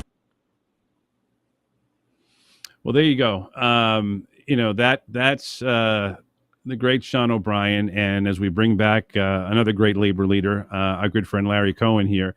I mean, what I love about that is that, you're not going to hear a senator talk about, hey, Murph, love those guns. And again, we're not talking about assault weapons. We're talking about the guy's muscles. And that to me is so much. And to see it, become part of the Bernie movement with our great friend Sarah Nelson and so forth. That to me, again, it's one union. It's not Nirvana here, not the rock group either. But to me, this is something that I think is a good thing. And Larry, as somebody who's been involved in labor and knows the streets of Philadelphia, that to me is an important development. Hopefully, to get even bigger. Yeah, well, I think it's great that you got that soundbite and a minute or two with Sean. The key test for Sean is going to be UPS, and that contract is up, United Parcel, next summer, and it's by far the biggest Teamster contract. It's the biggest private sector contract in the U.S. Similar to what we have at CWA with Verizon and AT&T and others, but that will have as much to do with whether Amazon workers decide to stand up and fight as anything else. The Postal Service is another one where Mark Dimmonstein, a great union president, is running again for election there. You have UPS, you have the Postal Service, USPS, you have Amazon. They're all in the same business. It's logistics and it's delivery of packages. And so these things affect one another. And as Mark said, that UPS contract fight, the organizing and a first contract fight at Amazon is going to take a lot more than the individual workers. It's going to take us creating a political and movement of working women and men that stand up in these fights, even if they're not our own fight. Definitely. I just got a call. I just got 30 seconds. Tom in Los Angeles, do you have a quick question or comment for our good friend Larry Cohen? Actually, I just want to say that government means we, the people, and we must never forget that. We need to change that definition. Government means all of us, we, the people. Second, just a real quick tip for anybody that's looking to save money on their internet bill. You can go to fcc.gov/A as in Apple, C Charlie, P Peter. It's the Democratic and the Joe Biden relief that a lot of people do not know about out there, and that they should really check into, because they can save $30 a month on their internet bill each month. Good stuff. Thank you, Tom. 20 seconds, Larry, before we roll. Yeah, first of all, to Tom, that's a good tip. CWA is involved supporting that, getting that included, as well as broadband build-out. So I appreciate that tip. It's very easy to get the $30. It's income-based. But if you qualify, you'll get it. And it's $30 every month.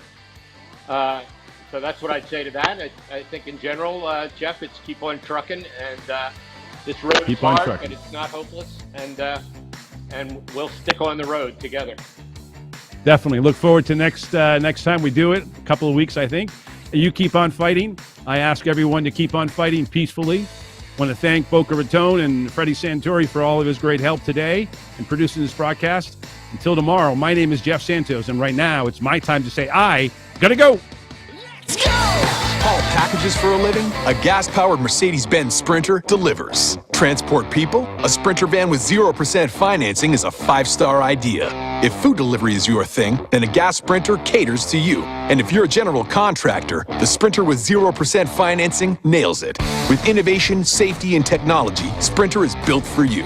And it's built for your bottom line with 0% financing. The Mercedes-Benz Sprinter, starting at just $33,790. The Jeff Santos Show is brought to you by Mass Peace Action. With over 9,000 supporters in the state, MPA uses the power of grassroots organizing to end war, create a more just foreign policy, and cut wasteful Pentagon spending to support the needs of the American people, like healthcare, education, infrastructure, and the environment. 20 years of war is long enough. To become a member or learn more, visit masspeaceaction.org. Don't wish for peace, work for it. I'm Rich Rosario. 1 in 4 heart attack survivors will have another cardiovascular event. Award-winning author and American Heart Association volunteer Dr. Nisa Goldberg explains the hidden risks. Many people don't realize that managing hidden risks like untreated high blood pressure, unhealthy eating habits, and poor medication adherence may reduce your risk for having another heart attack. The American Heart Association's Secondary Heart Attack Prevention Initiative, sponsored by Bayer, reminds you to follow your doctor's recommendations to help reduce your risk factors. Take your medication as prescribed.